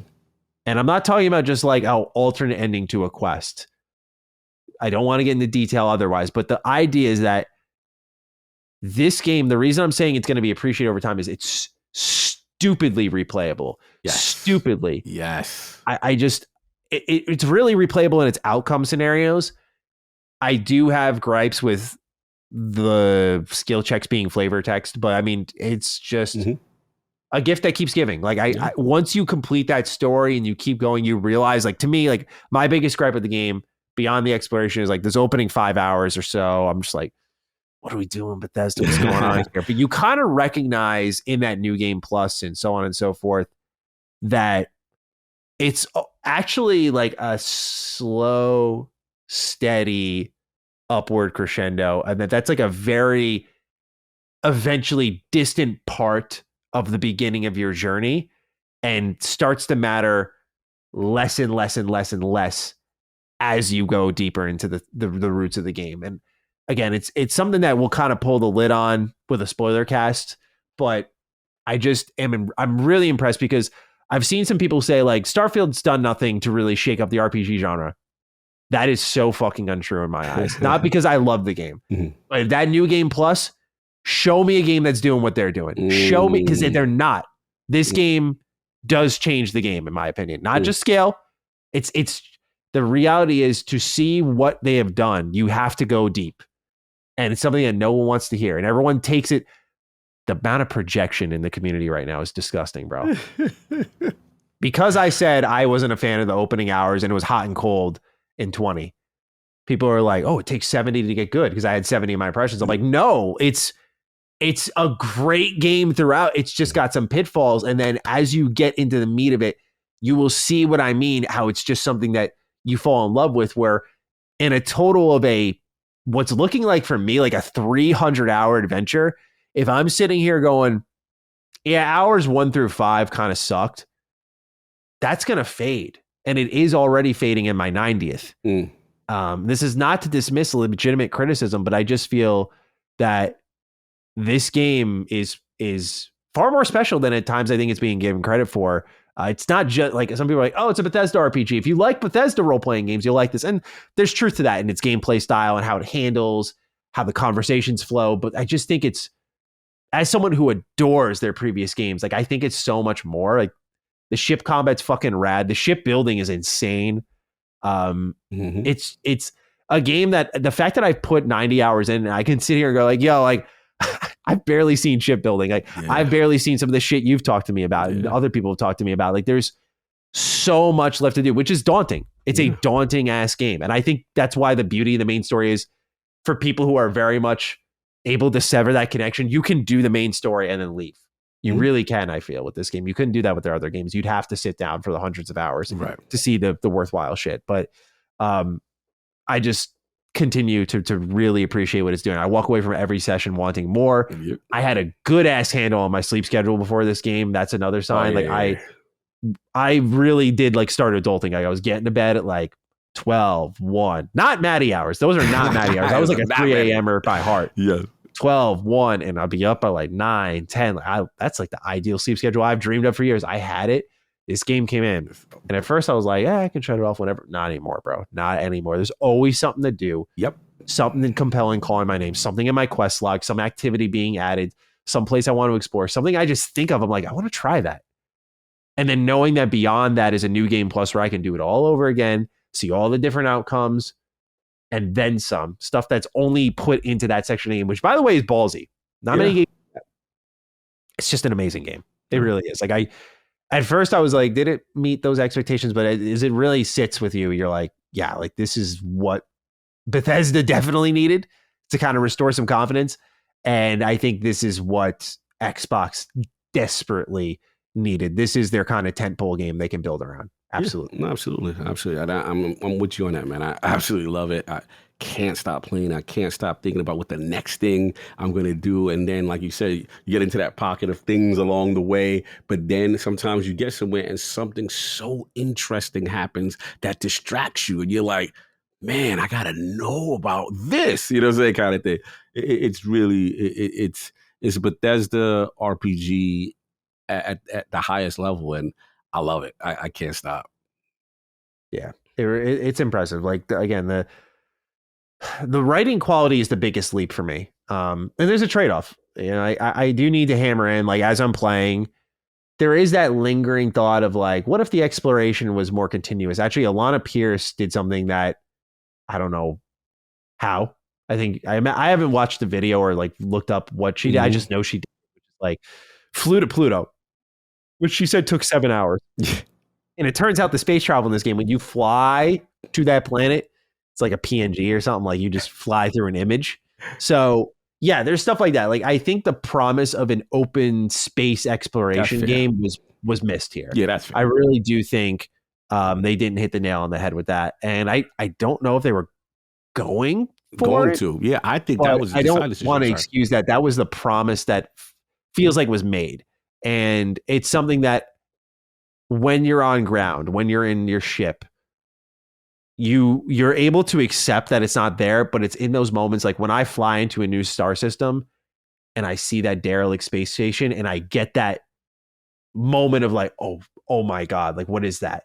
And I remember how that feels. And I'm like, okay, I hope at least in future updates, DLC, like what I'm hoping for is the game is very full. There's always something to do, but I'm hoping that as they update this game, they do add more like emergent events. I hope they add more places of importance. Because what I did see, I was watching Luke Stevens had a great review of the game, and I was watching it. And one thing I'm noticing in my own playthrough is the repeat of procedural content. Like that's another critique of mine. Like I like many others had the same thought of, okay, you're going to procedurally generate this stuff. How are you not going to have it overlap? And Todd thought it was tuned well. I don't think it really is, because like you'll like land on a planet.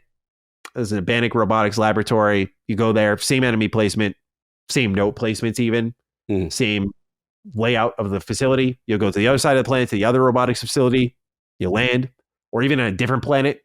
You walk there, same enemy placement, same notes, same everything. And it's like that breaks anyone out of it, no matter how much you love the game. And I told Bethesda, like I messaged them straight up, just giving feedback. I was like, I think they need more. I think you guys need more. I was like, I know it's not feasible. Like I know I'm coming as a consumer, not a developer right now, but I'm curious. I think you guys need more like unique locations per planet, or more of a procedural pack that just adds more variety to these locations. You need something, because this will be the Achilles heel of the game forevermore if you don't fix it. I had to message it to him, because I was just feeling like you have this thing here, and like you need to, like there is, how do I word it? It's not like you don't have something, rather I should say that if you are to fix this, I think you are that much closer to like the perfect BGS game. And when you find those unique locations on these planets, it is a special feeling. And I know not everyone's going to have them. That's kind of the point, but I think more should to avoid that blip on the radar that happens far too often with the procedural stuff. Have you had any issues because you mentioned you were wandering, scanning more? Like, have you hit those bumps in the road? See, the thing is, I'm going to be really honest. I haven't done a lot of wandering. Like, as far as like, I go to a planet, it's usually quest related. And then once I'm there, then I'll wander, right? But I'm not like going to a planet when I didn't have any purpose to go to the planet just because it's there. I'm not on that type of time. Yeah. So I really haven't been taking advantage of it. And that who I know who's been playing that way is Saul. And I know he's been like just, random. He just goes to a system, sees a planet, he'll, jump out and, and see what's going on there. Now, what I do here, and I believe I'm speaking to Jez, is that when you do a lot of these, quote unquote, whether it be the abandoned warehouse or, whatever, the thing that I'm noticing is you'll find they're placing a lot of the more powerful, unique loot, from what I hear, in a lot of these zones. Mm-hmm. So it's to encourage They're good for XP too. Yeah, for XP, and to encourage that type of exploration. So I need to do more of it. It's just that I am so wrapped into anything quest-wise that I just don't have the desire right now to No Man's Sky, just random go to a planet right now. I just don't. I'm just so, for me, it's the writing, but in conjunction with the voice acting, it's just so good that I just stick to quests right now. I think, what's happening is, I wonder when Bethesda started making this game, actually, funny, we kind of have a question I'll line up with this, but we'll talk about that more in depth then. But every game has touchstones, right? Like, okay, the developers played something, they thought of something, and that led to the game we have today, right? And so I imagine with Starfield, there was like Elite Dangerous, No Man's Sky. I think the Outer Worlds played a way bigger impact on this game than we're giving it credit for. And I think if you look at it through the lens of an Obsidian style game more than a Bethesda style game, I know it's kind of cheating a little bit here. Mm-hmm. Starfield makes a lot more sense because it feels like the Outer Worlds 2 in that regard. Like, interesting. Think about how that game's structured, like biomes, zones, really, like tight zones, NPCs in those zones, and then you leave the planet and you go to the next one, right? Kind of KOTOR-esque, I guess, but what I think a lot of people expected out of the Outer Worlds, based off, like, as someone who's always like, I don't get what y'all don't like about it, playing Starfield kind of brings that full circle where I'm like, okay, I think I get now what you were thinking of. This is the game you were probably hoping for.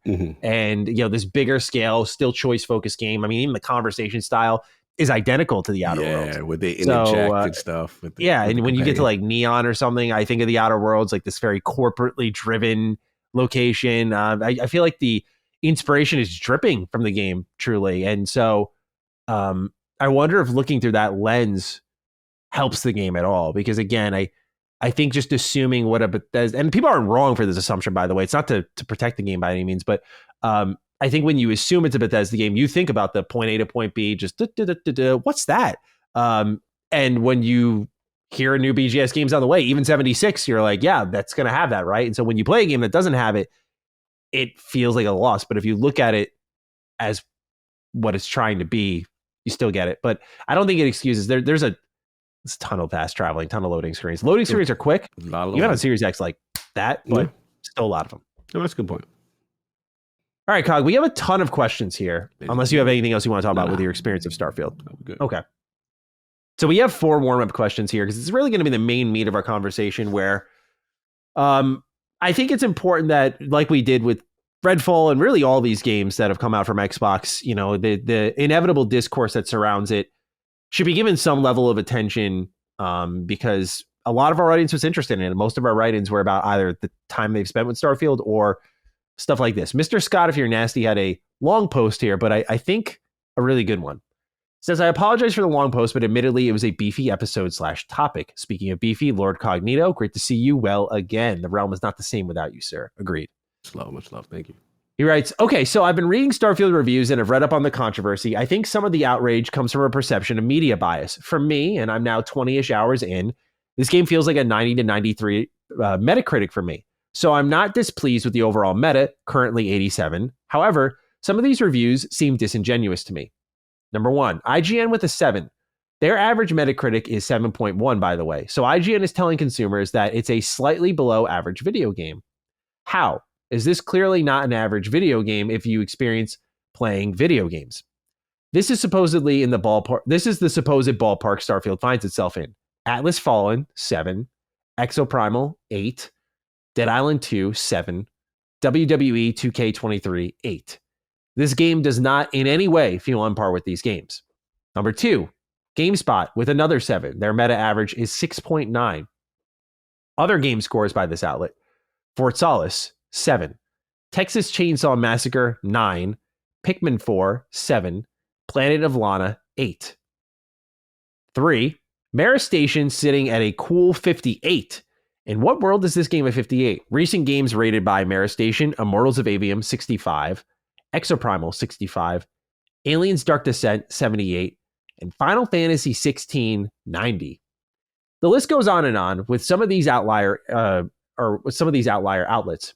Everything is relative, but I only question these reviews more when I see their relative scores for other games. Is this clickbait, bias, ignorance? To me, a gamer of over 30 years, this game is not a 7 using their own comparables.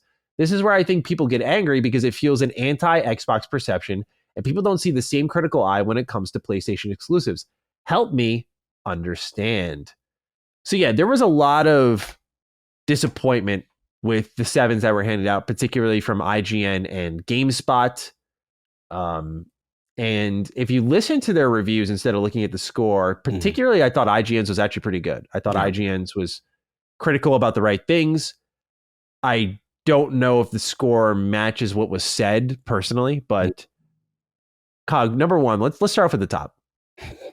Do you find yourself, as someone who said, if it's a 90 plus, I'm gonna pop off,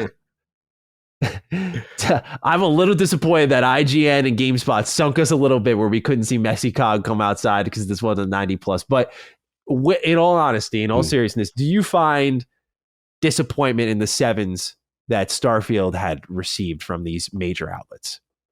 All right. So this is the hot one.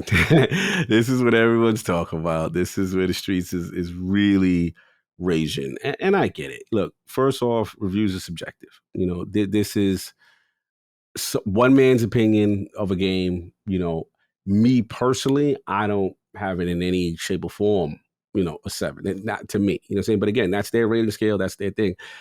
For me, it comes down to, it's 2 things going on here, right? There's one where we have to be honest with the Xbox community, right? This was the one. This was the one we're supposed to have a coronation. We're coming from the era of the Xbox One with the yellow 65s and the 60 Metacritic style games. And, this was a highly anticipated game. And we know for a fact that, this was the one we're supposed to get that 90 Metacritic, the coronation of the streak, Messy Car, everyone. It was supposed to be a celebration. And then, the community feels like, here comes these outlets, to say what they're going to say. Look, I just got to, this is my feeling, the situation with reviews overall, it's still a flawed system. It's not particularly accurate. And also, I also feel like you have to go to the people who represent or play these type of games that you trust. And I think that's where the disconnect is coming between traditional journalism and the content creator, to be honest, because this is what's getting people upset. They're looking at, they're comparing, well, how did you give this a this, but Starfield a that? You know what I'm saying? That kind of thing. And granted, everything's done by different reviewers. I get that. Me personally, and I use the expression, I got it from King all the time, like, no one's going to tell me how my food tastes. Period. Like, if this is an amazing full-course meal at Starfield, I don't care what IGN GameSpot or I don't care, because I know this is a great game. But the problem is we want validation. But my pushback is we can't seek validation for people that we quote unquote claim that the game is rigged from, so to speak. You see what I'm saying? So if you have issues with these outlets, why do you have to seek the validation from them? Like, because to me, it's just an outlier. giving me a template of what someone might think. Now, I will say this. There are times where I'm like, okay, I know such and such is not a Bethesda guy or a RPG guy, and they may review the game. And you go, okay, if that person gave a high score, it holds a lot of weight because I'm like, okay, you know what I mean? Like they don't really play those style of games. And for that to resonate means a lot. But it's just not the end all be all, this whole thing. And then Merit Station thing, come on. I mean, the 58, again, go to the people and the source. Go to the Mr. Matty Plays channel. You know what I'm saying? Go to lordsofgaming.net. Go to the people who you knew either have a history or rapport with the styles of games you like, right? And have an in-depth knowledge about it and can give you a more nuanced review. Or sometimes go to someone who may be new or to that genre or maybe not an expert and also get their opinion and formulate your own. But the only thing I would say is I disagree with these reviews, but the only thing I got to say, community, we got to stop personally attacking people, though. We got to stop coming down and bullying people and threatening people because they gave a score you ain't like. You know what I'm saying? Like that part I ain't really feeling. So look, I do feel bias exists. I will say this last part. I do feel bias does exist in media. People are human. Everyone has their preferences. You know what I'm saying? That's a fact. I will say this, and this is in reference to the Dan Stapleton situation. I felt he should have stood on his 7 and walked away, and that's it. If you felt it was a 7, stand on it, walk away. Yeah. But now you going through your old reviews, and now you going, well, I gave, this and that. See, now you're feeding that. Yeah. You are now feeding into what the perception people have of you because you're trying to say, and I think, call me if I'm wrong, didn't they put up we gave Forza Horizon? So again, then you're doing spaces. IGN's very into the 7 just because I get it. They posted a fucking blog dedicated to like, why does IGN give out so many 7s? And I'm like, bro, the fuck is wrong with you guys? Like, that's just admitting there's a problem with the system. You don't need to explain yourself if you stood on it. So the fact that you got to keep explaining yourself, it gives off guilt, right? It gives off that there's some issue. That was my only issue with it. I was like, just say it, shut up, keep moving. You don't have to be questioned. So yeah, that part. Oh, last part. This is the last part I was going to go for it. Here's the other thing. Now, and again, big outlets, I love y'all.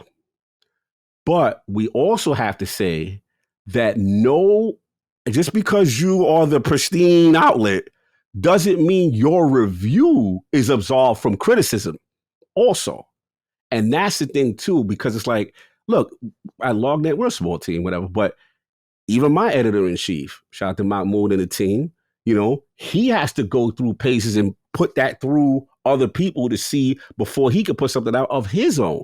So again, I'm not saying Dan didn't do that. And there's no there's no checks and balances or wherever at these major outlets. But you can't also get mad if people, because from my understanding, I guess they did a spaces, and some people got back to me and said some of the stuff he's saying in the spaces, we could tell he didn't really play the game on a level. I don't know. People were coming at me who really said like he didn't do himself he did himself a disservice by doing that because it exposed certain things. I don't know. I didn't listen. I'm just telling you what people told me. So that's the final thing. It's unfortunate, this whole situation, but my thing is don't let nobody take no joy from you, especially if you enjoyed the game. Yeah. And one thing we do know based on these numbers that it seems like the people feel a certain way about this game. And they seem to be liking it. But I'm dying. That's all that matters, right? Yeah, I'm dying to know I get a chance to talk to you about all this controversy stuff. Yeah, I have a lot of thoughts. I think what I'd start with on the IGN side of things, I think one of the biggest surprises to me on just like a personal level is like, I don't know what was happening at the time, by the way. I don't know, because they schedule out the review so early. I feel like they usually block out windows for it. I'm surprised it wasn't Ryan McCaffrey. Like, that's the Xbox guy there. Like, that is not that it would change the score. Not that I'm saying it as a desire to change the score, but I'm very surprised it was Ryan. OG Duke. Or wasn't Ryan, sorry. I just feel like that's an OG Duke. Like, that's the biggest Xbox game this year. I feel like he should be all over that. But that's, for me, the outside looking in. Mm-hmm. What I will say for starters, there's a lot of ways I want to run with this. Number one, I do think that they'll never admit it. They'll never admit it. But I think IGN and GameSpot are absolutely, with 100% certainty in my heart, victims of the review process. And you're seeing it in real time. We got the game 2 weeks ahead of launch, and I've said it till I'm blue in the face, and I'll keep fucking saying it no matter how many times people deny it. This game need more time. You need more time to play to understand it. I'm sorry, I put 70 hours into the game. 70 long hours into the game. Facts. And I did not put a verdict on it because I did not feel I have truly understood all Starfield is. I have a general surface level knowledge, and I have some moments of the main story. But bro, if I'm sorry, GameSpot rolled out the review after 55 hours. No, I get it. I get what people are going to say. That's not enough time.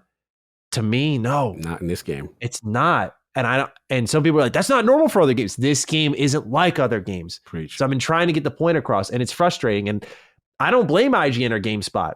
I, as a YouTuber, guess what I get to do? You know what? I get to look in real time. I could change plans 10 minutes before the video goes live. And you know what? I feel like these are like, I got to go more impressions. Let me delay this, or let me delay the full review, which is what I did. I had said before launch, when I got the game and I started playing it, I was like, you know what? I'm doing impressions. Like this game's way too big. I'm already feeling some type of way. I was like, I need time. And I can make that call. I'm lucky to be able to do that.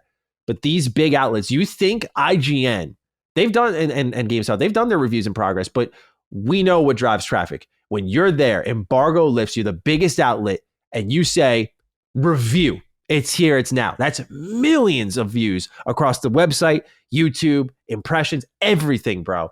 You cannot tell me with a straight face that they were going to miss that window. And I'm not saying it was Dan's call or Michael's call for games. I'm not saying it was their call, but there is no fucking shot in hell they were going to miss the biggest Xbox game like that. I think truly, not that it would change the score. It could have changed the score for the worse, by the way. They could have ended up at a 6 or a 5. But I think they were victims of the review process just based off the time that they confessed they logged into the game. 55 in any other game sounds like a lot and sounds like plenty. With Starfield, that's probably a little exploring in the main story. Facts. Sorry, it is. And when the faction quest lines, I'm not saying, I know people are going to say it's the BGS fanatic. Here we go. Look, those faction quest lines cannot be missed. They cannot be missed. That New Game Plus deserves to be experienced. And I get it. It's a tough situation to be put in. Bethesda probably should have given, if they could, should have given us the game like a month early. That would have been enough time. But 2 weeks, I think they were victims of the process. So that's what I start off with first. That's not to create excuses for them. I disagree with their scores, but I also kind of feel bad for them. I'm like, yeah, they'll never admit it because it'll completely expose their process, but I think they got gobbled up. I also think in real time, especially IGN's reaction, and they're talking about the 7s and 7s, it's actually fucking like the glorious irony of the situation that I was playing the game, right? I remember sitting here in this chair in front of me. I was playing the game. I was like, it was in the 20th hour range. I was like, it's up and down. I was like, someone's going to give this an out-of-pocket score. I said, I feel like IGN will give this a 7. And they fucking do it. I was like, man, that's incredible. Like, you can just count on them for this number score, man. And that's the thing, is the viewer is losing, the consumer is losing connection with these review scores. They have been a horrible way of, as games get more complex and bigger, like Starfield is, you cannot sum it up into a number anymore. You couldn't for a long while. And you're seeing again in real time how broken this system is. I'm not saying you got to do it my way. I think my way is great, but you got to get into the nitty gritty. And if you want it to be a genuine criticism, that you got to ditch the number scores, but they never will, because people just want to get the quick idea and move on. And they're feeding a particular part of the conversation that I think just harms game conversation in general. Like, I got a 7, bro. It's like, why? I don't know. Some outlets are tweeting, we gave it a 7 too. I don't know if you saw that. I did see GameSpot posted it 4 times, and I was like, and again, the social media team's job to get impressions and clicks. This is one way of doing it. I'm not saying they gave it a 7, by the way, to get those clicks. I'm just saying they're definitely like, all right, fuck it. You hate the 7? We'll hate our wallet too. You don't get that number. Yeah. Another thing I'll say. Yeah, let's go. Is I feel like I made a video talking about this. I feel like maybe I was a little generous about it. I do think I do think that there is a little bit of, I detect this energy based off conversations I've seen from the press. Like there was, I won't tell you, there was a person from IGN who was posting what they thought Starfield was going to be, like how boring it was going to be and samey it was going to be before they even played the fucking game. I do think, and I don't say this because we cover them, I do think there's an open negligence and ignorance towards Xbox as a platform. And I think that's also being shown here. Not that Dan or Michael came to their 7s or Mary Station came to their 58 because they're like, fuck Xbox. But I do think there is an open negligence at times to that platform. We've seen it with how it's been covered before, with the FTC stuff especially. I just feel there is the product isn't getting the attention it deserves.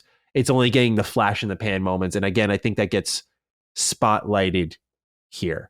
Again, I'm not trying to, I'm going to say it with my chest, but I'm not trying to portray like the media is corrupt, but it's just, this is exactly what Cogs said. And I'm not saying this to juice my outlet or Cogs, but we're not in that era anymore where these media personalities are ones that you can draw connections with and trust their criticism. And there was that time in like the 2010s, I think the early 2010s when it was like Colin Gregg and Andrew Goldfarb and just so on. Like that was a fucking amazing era. Like there was just genuine reviewers who had a great connection and relationship with their audience. That's gone now. And I just feel you got to get to know the creator. And even if they end up at a 7, at least you'll have a better idea as to why. You don't know Dan from a hole in the wall. Like you just know this guy may review the occasional game at IGN and that's all there is to it. And you know, they get multiple codes there. Like people get codes for guides, people get codes for reviews and so on and so forth. So it can be a jumbled mess there, but I just feel you have to go with reviewers that, whether it's me or not, I don't care. You have to go with reviewers that you know their tastes, because like Dan gave Fallout 4 9.5, and as Mr. Near Perfect, I'm just like looking at that versus Fallout 4. I love Fallout 4, man, but this is where the number score gets you, because yes, I've had the benefit of growing up and learning. Yes. Just like hopefully Dan can, I guess, right? But Starfield is a nuclear better game than Fallout 4, a country mile better game than Fallout 4. And I think Fallout 4 is an underappreciated game by a lot of people. It's Bethesda's most popular game, no doubt, next to Skyrim, but I think it's underappreciated. But it's not even close to Starfield in my eyes. And that's not rose tinted glasses. Like Starfield has its issues, but Fallout 4 has way bigger problems. Anyway, I don't want to keep going on and absorb the whole conversation. I'd love for you to get involved. There's one point I do want to add, and I'd be remiss not to mention it. I do think that I know we're getting into that gray area with the media and journalism, but there is a point that I do think we do have to bring up that is, I feel, a major factor into this as well. And this is the Bethesda pre-acquisition Bethesda energy. And what I mean by it is we've known them, you know, to be very specific about who they give access to. You know, there's a lot of prominent content creators. There's a lot of prominent journalists and outlet who are not on the list, so to speak, for whatever reason Bethesda has. So there is a part of me that, remember, journalism is like a fraternity, right? So if Eurogamer say, hey, we ain't getting the code and we're going to have to, you know, review it when we get it because Bethesda didn't give it to us, right? All I'm saying is this is years of people having the access and being privy to something that they've always, you know, can comment and review on. And now to not have that, right, could create resentment, could create an issue. And I think that also is a factor here because from my understanding, Microsoft has made some strides to try to repair some of those relationships because from what I hear, Bethesda don't play. If they feel Trust me, I know. I wasn't going to talk about that. You know what I'm saying? But I'm glad you said that. But if they feel that you was out of pocket, or they gonna come with the receipts, and they gonna be like, listen, Eurogamer or whatever, you did this. What's up? Mm-hmm. And here's my only thing is, and I said this because this was during the period I take full disclosure. And I had this conversation with Addict and a whole bunch of people. There was a point where we didn't think we were going to get it. I'm gonna be honest. Like, we didn't think, I used to, I'm like, bro, I ain't going in. Everybody's partying in the streets. I'm Squidward right now. I'm like, it ain't looking lit for me. But I was cool with that. I was like, look, because at the end of the day, I'm not entitled. It would be dope. It would be an amazing opportunity. And then eventually it happened, right? It happened for all the laws, and it was party in the streets. Yeah, that was cool that you all That was so cool. We did one of our best reviews from 5 different perspectives. It was ILP Lognet.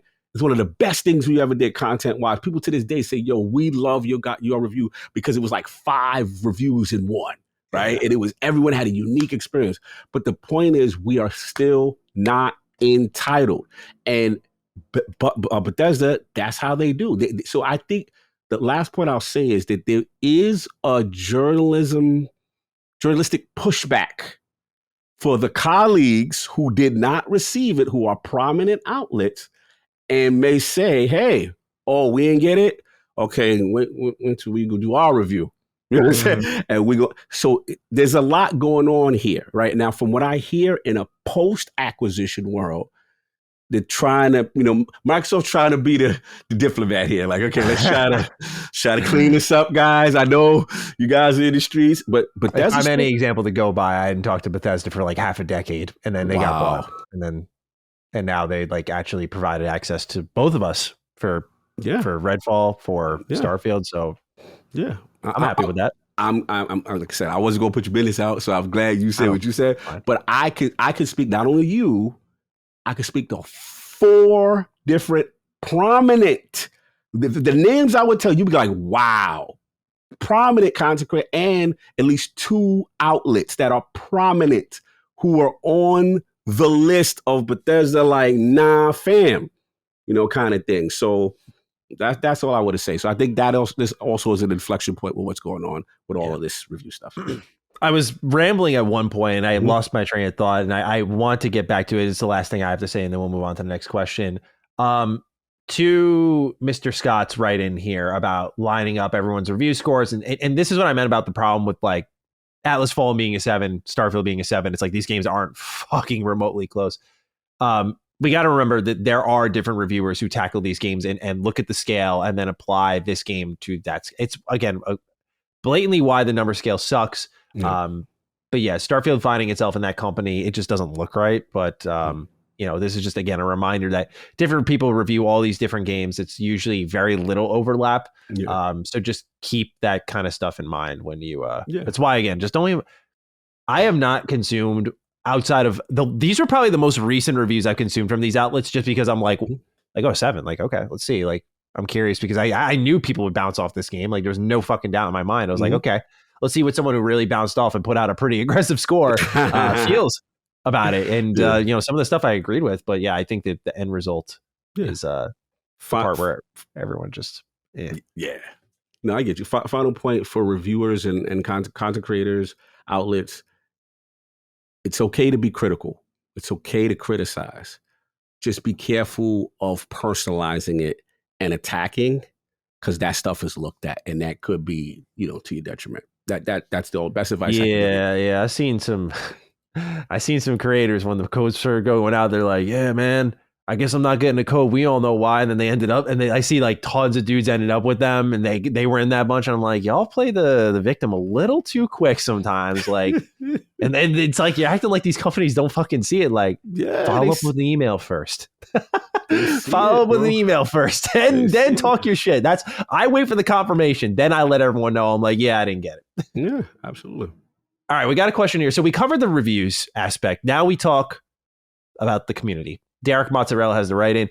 Hey, Dukes, hope all is well. I'm sure you saw the Starfield discourse this weekend. Trying to find a positive discussion on the game, Twitter especially, was especially impossible to find between all the console war and culture war nonsense. Is Bethesda going to end up being Xbox's Naughty Dog, in that their work is forever targeted by a contingent of people that just can't stand the idea of someone enjoying a game by that developer? Thanks for your guys' positivity and honest outlook on an increasingly cynical and negative discourse. Hog, I would love for you, not to put you on the spot, I would love for you to start off this one, because I feel like you're really good at setting the table for like how a community's behaving and getting like just getting everyone in order here. So I would love to hear how you're feeling about the conversations you're seeing online. It's some disgusting stuff, bro. I saw your tweet. It really resonated with me because I felt the same way. I just think that right now, here's where I see the hypocrisy in, the fanboy size. There's a certain group that is clearly, 24/7 negative Starfield, news or anything, detrimental or to attack the game. They're going to do that. Why is everyone enjoying it? There's this same group that would say, all I want is Xbox to compete. All I want is Xbox to have good games. No, you don't. You're lying because your behavior shows opposite. And it's like, again, we're here to play video games, celebrate video games. If it's not your cup of tea, that's fine. But to sit there 24/7 on social media for these crusades on it, just to take, it's to the point where I see people jump on someone else's timeline when no one even asked you your opinion, just to say something negative about someone is sharing their enjoyment of the game, right? Yeah. When we've stooped down to this level, these are not happy people. You're not, because again, if you claim to love what you love, wouldn't you be celebrating your, God of Wars or whatever it is you're playing on PlayStation or whatever it is? You wouldn't have time to worry about a platform you claim you hate or a game you claim you hate. You wouldn't have time. So that to me is where the disconnect is. That's where the dysfunction is. And it's really pathetic because we all love video games. Like we're supposed to be together. You like games, I like games. So where is this blood crip energy coming from on video games? Like, it's just weird to me. And the fact that people dedicate their entire day to waking up and doing that's mental illness. I don't care what nobody says. Something's wrong. It doesn't make any sense. So with this whole situation of, there's a lot of people that the truth of the matter is there is a lot of people who like Xbox to remain the butt of a joke. There's the truth of the matter is that they don't want Xbox to succeed. I hate to say it, but it's the truth. Because their actions are showing it. They don't want Xbox to have a good moment, a 90 Metacritic or a zeitgeist moment where the game is selling and is successful. They like the idea of Xbox going away. And this positive zeitgeist energy towards Starfield is affecting their soul. And that's sad because at the end of the day, if a game is that great and it's bringing people up, something that says, you know what, let me give that joint a try. Let me see what's going on. Let's get part of the conversation. And hey, it still might not be for you, but that's what's supposed to happen. There's times where even me, put it this way, last point. Y'all know I'm not no Souls guy. Y'all know I don't think Elden Ring is, oh my God, God bless I'm not the guy. I think the co-op system is terrible. I think there's still flaws in this game where you got to throw up a bloody finger on a Thursday. Talk your talk. You know what I'm that guy that don't think it's all that. Do you see me on social media? Stop having fun. This game is trash. I don't care about it. It's like, yo, I get it, but I understand that there's a group of people who love that game. That's the difference. It's like you sit there and try to steal the joy of every Elden Ring lover. That's weirdo energy, bro. Mm-hmm. Something's wrong. I'll be seeing, there's certain comment boards, I see the same name. I see you, your weirdo energy. Every time you got something stupid to comment when nobody asked you, just to say something negative about something you claim you don't like. Weirdo. I'm sorry. You're not sleeping at night, bro. And I laugh at you. So that to me is the discourse here. We're in this weird era of this type of gamer. Yeah. But yeah, that was my main thing on this. I love that weirdo energy.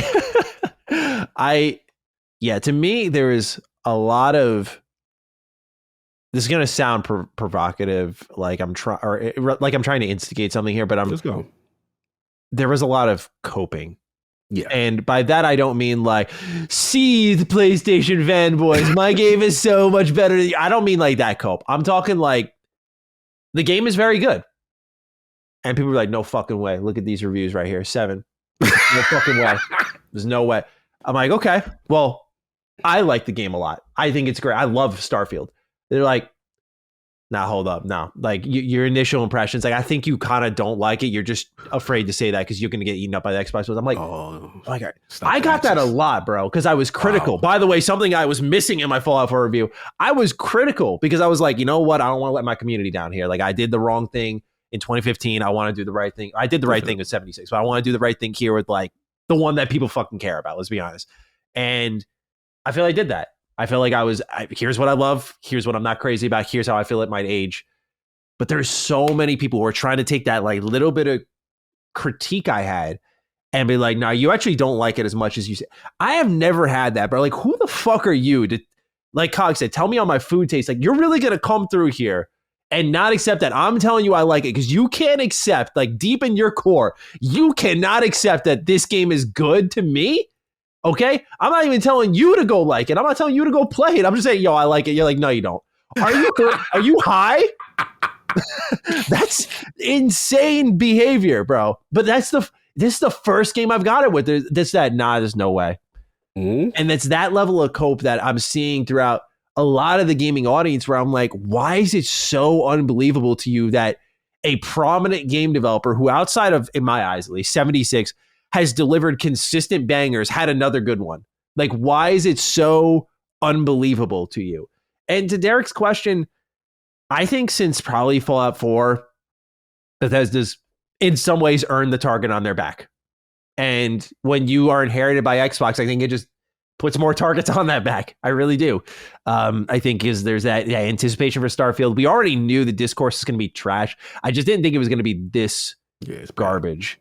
Where I can get over it, but I just feel bad that there is a strong, tangible desire to just tear this thing down. Yeah. There's a strong desire for Starfield to be a failure. And we're not going to sit here as the Dukes, the Xbox podcast. We're not going to will an amazing game into existence here and just say it because we want to fight back against y'all. But there are a lot of people who would love nothing more than for this game to be fucking terrible. Yes. And that's sad. Not because it's Starfield. That's sad in general. Now, look, there's games like Gollum that we can see a mile away that that's going to be a fucking train wreck.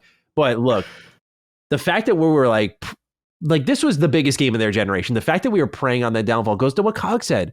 People don't want Xbox in the equation. Some people don't. Not a lot of people, but some people don't. Some people don't. Yeah. And it goes to what I said about the media a little bit, where I do strongly believe there is a level of, I don't want to say they don't care about Xbox, but you look at the numbers. PlayStation had a full generation to build up a fantastic library. Absolutely. Drove a shit ton of traffic. PlayStation's been a big driver for a while for a lot of channels, a lot of outlets. Xbox, with their lack of delivery and really only negative news driving Xbox, let's keep it real because they've had a lot of it, being the main driver. Especially Xbox One. Look, I'm a YouTuber. I know how these people play this game, man. I know how it works. And especially when you're I can choose to buck the trend. The media machine sometimes cannot. They got to play. People talk about faces and thumbnails like we do here on Duke and like, oh man, whoring out to the algorithm. I'm like, y'all don't even fucking know what the media has to do with the SEO. Oh my God, SEO, bro. It's horrible. So my point being, there is a level of negligence for Xbox, and this game is becoming so big that people want it to fail more than acknowledge that it's time to consider them again as a major player. Yeah. And that's sad. That's sad because, again, if you care about games and you want to have fun playing games, you don't got to love Starfield. You don't got to I'm not even asking for you to cheer for it, but you can accept that it got a good review score. I think that's okay. It's because you nailed it. And it's really just all this is insecurity by grown men, right? It's just grown men insecurity that they just didn't want that. But I was just thinking about after I went in my little diatribe of how like I was like not hating on Elden Ring, but I was just like, I didn't see the thing. But you know what made me happy? Seeing the success of Elden Ring. And I was just like, yo, and this is a single player game for, you know what I mean? Like it just to see all the metrics it broke and to see how like the studio didn't, even see this coming. That to me was so dope because at the end of the day, that's good for the industry. That's good for that genre. That's dope. It's like, you should be happy. Like, yo, Bethesda is back. They've got like this moment right now. Xbox has like a flagship title to make people come to the system. Like, this is so cool. And I want to end it positive on my side. because shout out to the Realm of the Duke, shout out to LSM. So many people hit me up and say, Cog, I'm about to do it right now. I'm about to buy this Xbox for the first time. Yeah. I'm like, word, that's crazy. He's like, yo, the Dukes put me over. Like, right. y'all talked about the, you know what I'm saying? You're reviewing the thing. It really changed my thing. Or it was like, hey, you know, and I'd give people, I'd even give air on the side of course, like, hey, don't be coming in there thinking that this is the most graphical thing you've ever seen since sliced bread. But this is an RPG. And especially if you love sci-fi, oh, you gonna love this. Mm-hmm. So it was so cool. Because to me, you know, saying the LSM community, like, again, this is the home of Sacred. And there were so many people that were on the fence, but this was the game that would make them, you know, do it. And to see that happen was kind of dope to me. So that to me is what really matters. You know, I try not to give the echo chamber stuff too much drama, but we had to bring it up because it was so nasty and so bad. Yeah. Recently during this period that we could not avoid not talking about it. Yeah. And look, I just need to make it clear, like, we're not trying to over defend Xbox or Bethesda, although I know the overall tone of the conversation may feel that way. Like, Redfall came around. I don't think anyone was more critical than us. Like, I feel like we were out there, like, I was screaming at the top of my lungs during the show, like, about these dudes in the Xbox family. Like, look at this new controller we got, guys. And I'm like, fucking grow up and stop and focus on the games. That's what matters. And they're not giving us good shit right now. Mm-hmm. And so I don't want people to think we're just trying to overprotect them. But again, there is this genuine desire for Starfield to fail from some people. Some people don't like it, and that's fine. But you can see the fact is that it's not like the lines are blurring at all. There is a clear line between someone who doesn't like the game and has their critiques on why they're not vibing with it, and then someone who is trying to tear it down. Yes. That doesn't mean you have to go and lift it up, give it your all. But I think it just should be treated like any other game at the end of the day. Because I wonder if, do you think us being spoiled is kind of playing a factor into this? Like, even to the review scores, like a 7 isn't a bad score. No, it's not. But this year has been so good that when someone sees anything without a 9, they're like, that can wait. Yeah. I wonder, do you think Starfield has kind of been absorbed by that kind of that I don't know, that level of being spoiled with so many great games hanging around that it's just an option to people now? Even though it's a pretty big release? No, I think this one, because this reminds me of those games that in history, I believe Uncharted has happened to. There's a couple of games where if you look back in time and we look at what the Metacritic or the review for it was, and these are like iconic games, and we go, what? This didn't score like a 90, or this didn't score? And these are generational style games, right? Starfield is going to be that. Starfield is going to be, look, 87 ain't bad on Metacritic. Let's stop that. Like this is a horrible score, say kind of thing. Now, granted, of course, I don't feel it. I feel it should be in that, 90 to 92, 93. Is it perfect? I wouldn't put it in the 94 or higher, because there's still too many flaws that prevent that from happening. And I think they have terrible onboarding. I think Bethesda onboarding. Bro, the fact that I was able to, I'm not a guides guy. People already know I'm more of like a commentary reviewer. Bro, the fact that I made 2 different guide videos on shit that this game doesn't tell you anything about. I have like a total of 25 things that you can just learn about Starfield that I swear on my life it never tells you. Like, the onboarding is horrible for Starfield. Horrible. And they give you a lot of like pop-up tutorials, which none of their games really did outside of, I think Oblivion did a lot of pop-up tutorials, but like those are like really simple, like, okay, got it. But Starfield is like, they don't tell you shit, dude. Bro, even, it's somebody in there. I know they got the help menu after thing, but it's still very minimal or certain stuff. And you'd be surprised, like that content is really doing well for us because people are like, yo, I didn't know how to do that. Like, you'd be surprised. Same, dude. That content's people really are so lost. People are lost. So that will prevent it becoming that higher end thing. But I agree. Yeah, I think this is going to be one of those moments where we already see what's going on now with the pre-numbers, the $100 version, whatever. Mm-hmm. Wait till it settles in now with the masses Game Pass, PC Game Pass. I can't wait to see what the metrics going to be. I'm excited too, but let's talk about this angle, Cog. I picked this one specifically for you. Vonaran writes in, hey, Dukes, when The Outer Worlds released, many compared it to 76 and Fallout 4. Much praise has been given to Obsidian for its RPG storytelling in The Outer Worlds, especially its DLC. Thus, I think it's fitting to return the favor and compare Starfield to The Outer Worlds from an RPG standpoint. Has Bethesda reclaimed their throne, or is Obsidian still king? And this is a fair thing to do, I think. Look, I have been there in the thick of the conversation, in the back and forth. We have lined up Bethesda and Obsidian since New Vegas. They continue to step on each other's toes. Absolutely, Bethesda got schooled when they did Fallout first, and then you had the Outer Worlds come out, and it was just like, this is what we want for Bethesda. And now, after Grounded and Pentiment, we're waiting on that next Obsidian-style RPG in Avowed, it looks like. And then Starfield comes along, which is kind of what I think a lot of people wanted the Outer Worlds to be. So, Cog, has Bethesda reclaimed their RPG throne? I'd love to hear from you as the Black Rock enthusiast first. I don't like this question. I know what y'all doing. I don't like this question. Oh, man. This is tough because I know what y'all doing. It's a great comparison. Y'all know how hard I go for the Black Rock. Y'all know how hard I go for Obsidian. Look. Starfield got that. Starfield got that. You know what I mean? Look, now granted, it's two different, one is the hub world space odyssey, that is more compact, contained, a little bit more streamlined, as so to speak.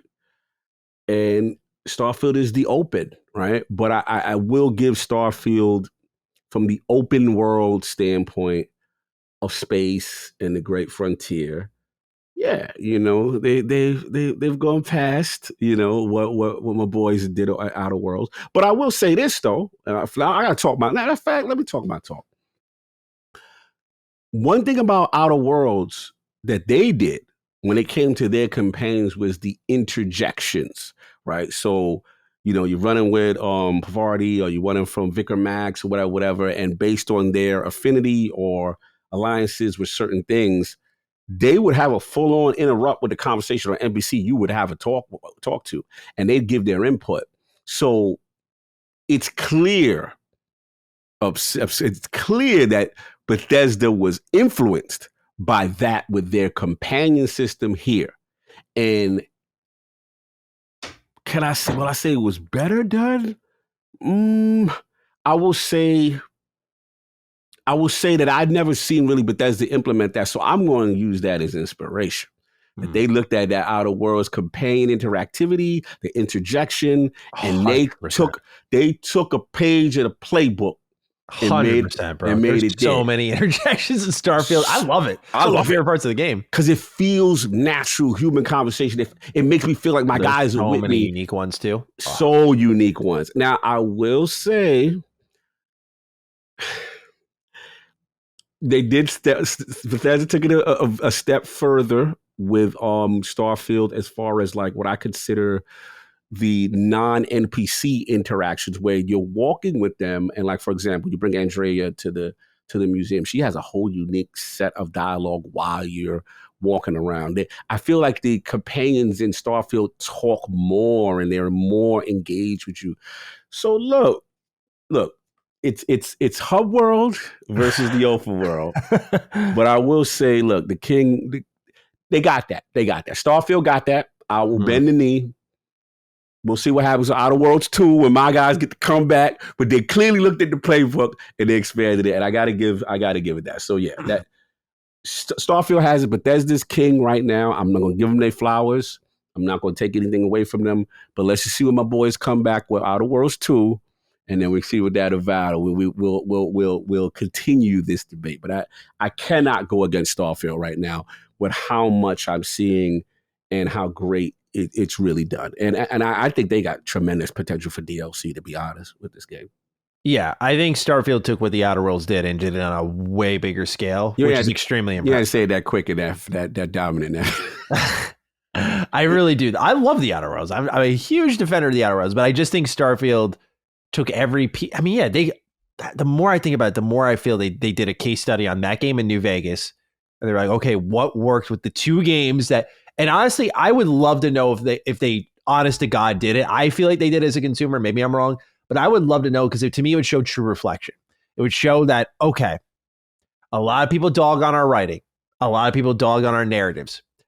What are our competitors, or our specific competitor, what did they do that was so well done that we can't do? And it's like they did a case study on the Outer Worlds and then New Vegas. I think Bethesda tried to do a New Vegas in Fallout 4, where once you get towards the end, you have 4 factions to pick from, which they all pretty much lead to the same ending, but outside of one. But otherwise, I feel like they missed the mark and were kind of playing imitation. This feels like they looked, they learned. And I got to say this, man, I do believe this is the product of the amount of time they had to polish. Yes. It feels like what they did was they had a chance to look at their quest honestly and earnestly and be like, what if we had Andrea just say something cool there? What if Sarah Morgan should have something to say there? And it's the way, the time I felt that was when I was playing the main story, and I had done by the way, I wasn't done with Andrea's companion quest. I had finished a specific part of it that revealed something about her backstory that played a factor into this part of the main story, or it would be more relevant to her, I should say. Now, in my head, I'm like, that's too complex. Like, that's too many if-thens statements to get us to that point if you were making this game.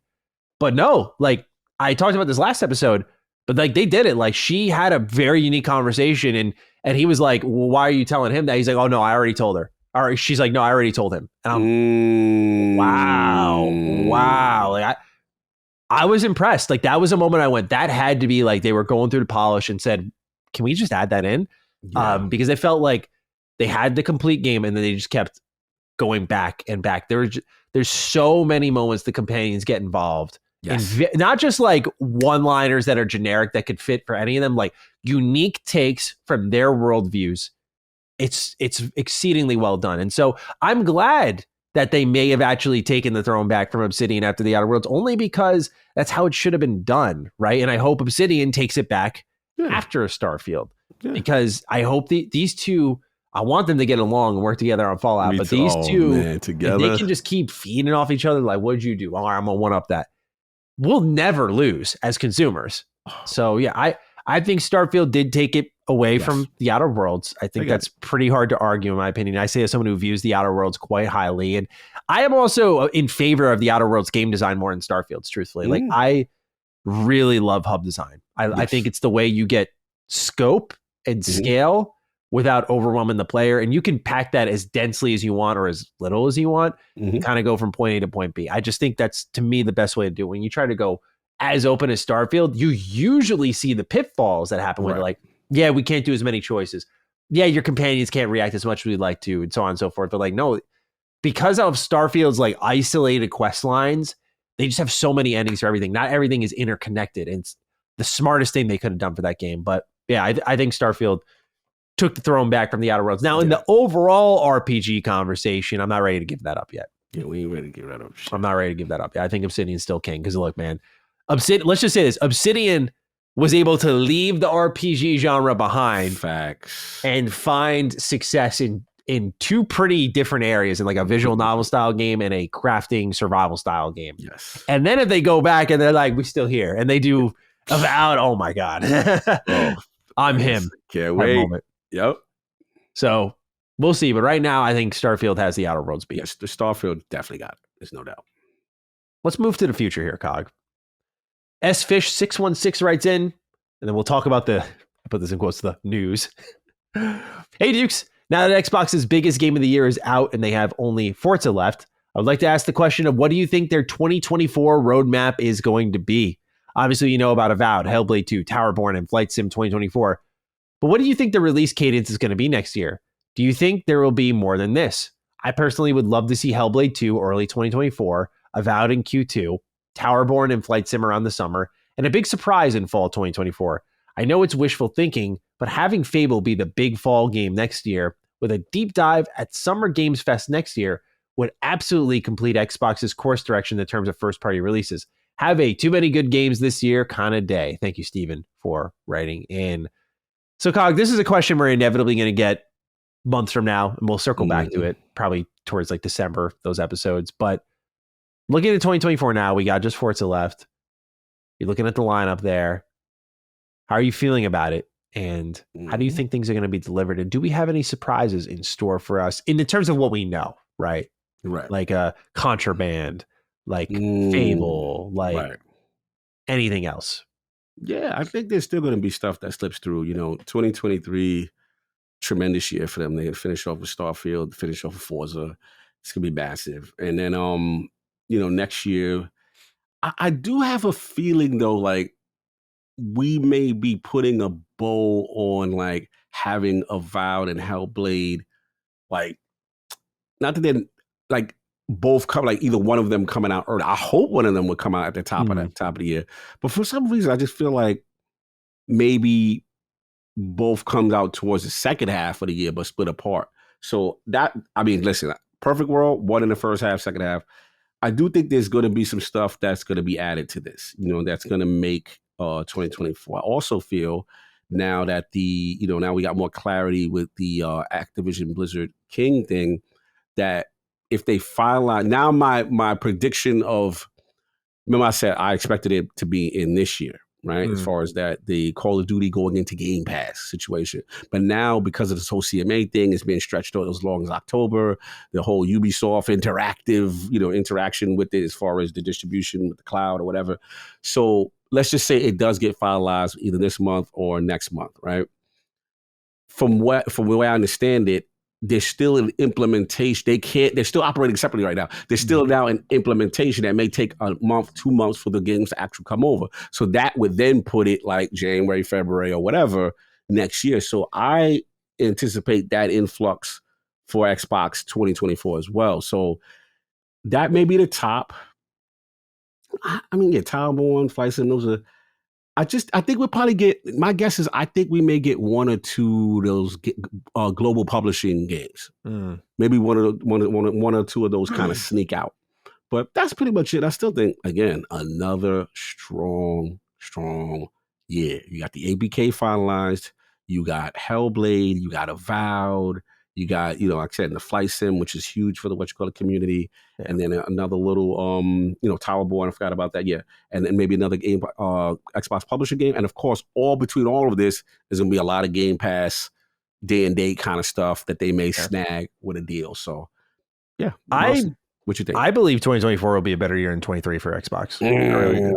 I know with ABK potentially being finalized this year and then Starfield coming out, that's kind of nuts to say, and Hi-Fi Rush being as amazing as it is, and we'll see what Forza ends up being like. But the reason I think it's possible is just because when you look at the pedigree of the studios, there isn't many question marks, right? I feel like you have Flight Sim should be a slam dunk. Yeah. Towerborn should be a slam dunk. Ninja Theory, I don't believe will miss unless there's not gameplay. Yeah, that's no combat. They've technically delivered gameplay, but we know we want to see that combat. So, and then you got to trust Obsidian at this point. You got to have faith that they will not miss. I just feel like with what they've done, they've earned every ounce of trust. And then, like you mentioned, you add in the dump of ABK games in there. I think that'll be the year we stop talking about stuff and we start playing stuff. This year was a lot of talk. And I love the talk. I love going through the Xbox versus FTC arguments. It's great. It's fun stuff, right? But there's no denying that, like, when the games are coming out is when our conversations here on like the show are at the best, when the community's at its best.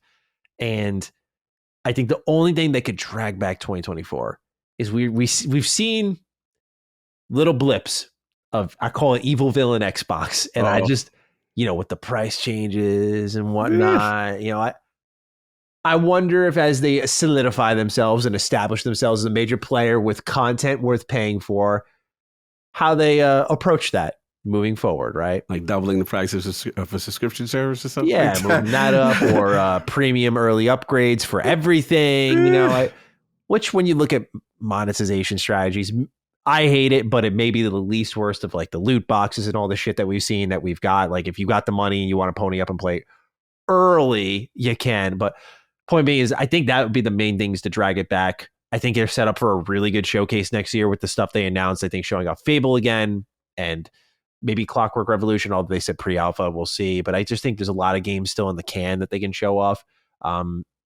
So yeah, man, I'm very excited for 2024. Like, it doesn't feel like they're set up for a drop off yet. Like right now, PlayStation, I think, is in a little bit of a drop off where they're making these business moves, like bumping up PS Plus and shit that people will care about regardless. But if they're releasing games more often, people are going to kind of overlook it. But like when you look at some of the third-party exclusives they invested in, like say a Forspoken, it's not panning out in their favor. But then you get something like Final Fantasy 16, which is pretty good. But I think Xbox isn't set up for a drop-off. And so I think like first half, you got to imagine one of Avowed or Hellblade 2 should come out in the first half, right?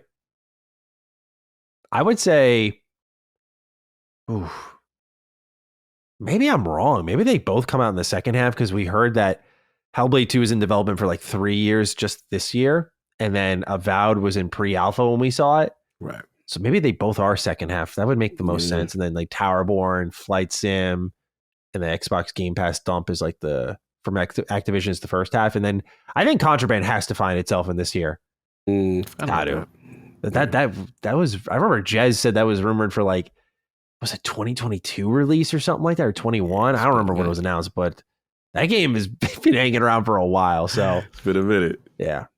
And then obviously all the day one Game Pass stuff that's been delayed to 2024 will only help Xbox, like Eden Chronicles being there. That just, it's the same thing with everything that got delayed into this year. It just makes Game Pass a better offering for Xbox long term. They're like, delay your game, man. Like we don't got to pay money and our months are stacked.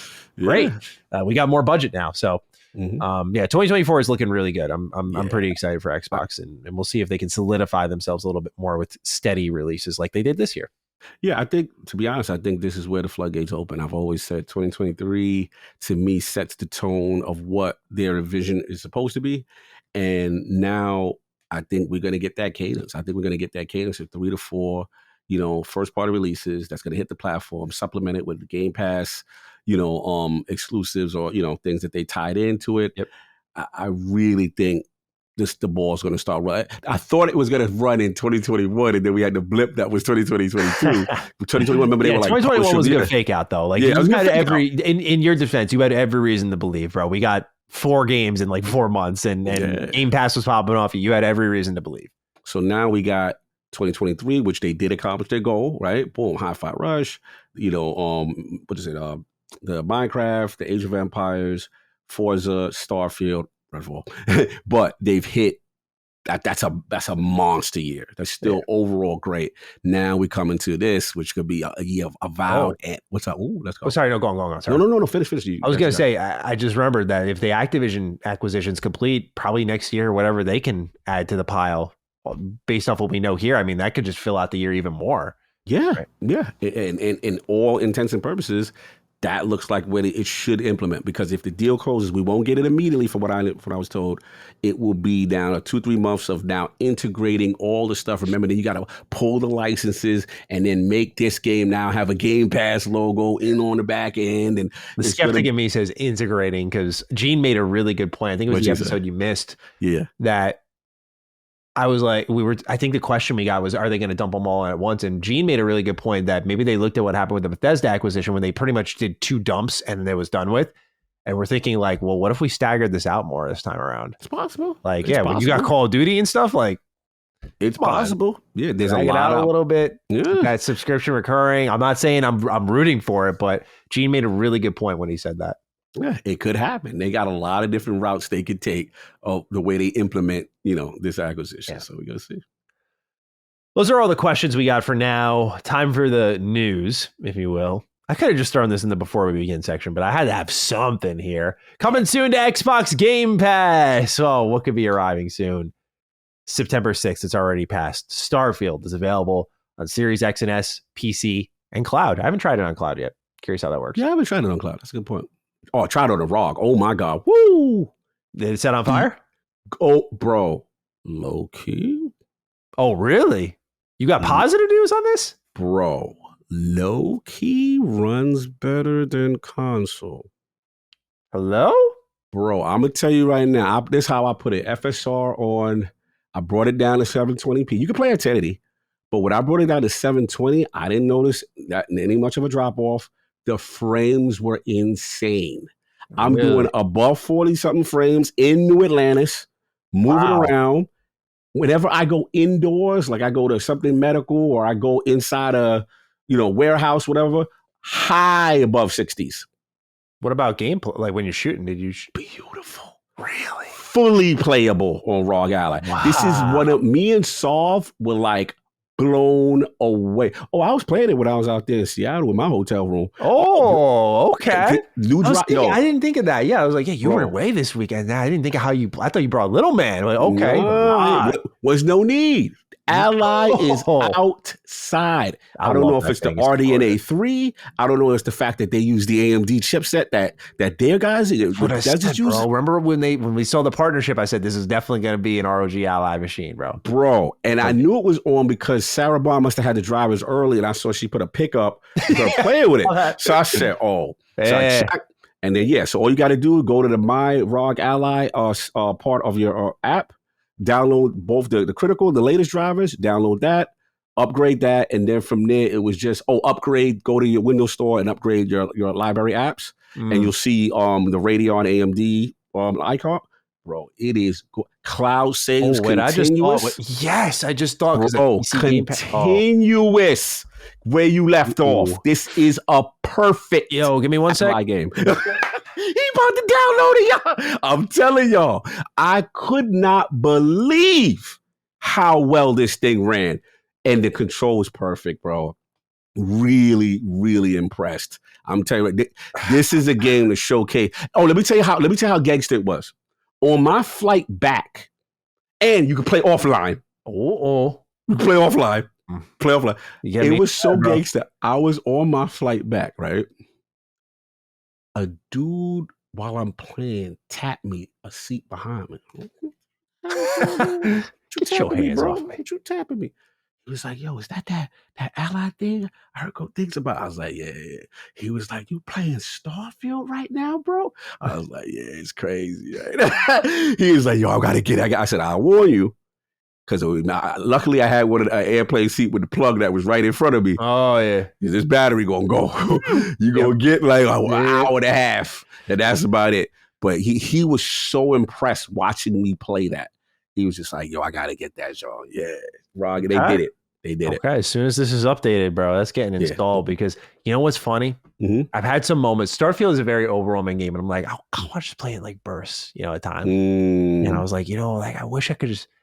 Because when we got the review codes, they're like, don't play on your Steam Deck, don't play on the ROG Ally. Yeah, they said no. I was like, okay, fine. But like, now hearing you say this, bro, I'm just gonna. Drivers are out. Yeah. You're gonna be able to continue on and go. Dude, the advice I would say is, before you, like, say if you're gonna take the Ally into an offline state, just make sure you have it in an online state to make sure you download the latest cloud save thing. You know what I'm saying? So whatever it updates to the cloud, and then from there you're good. And then it'll save locally, and then from there you're good.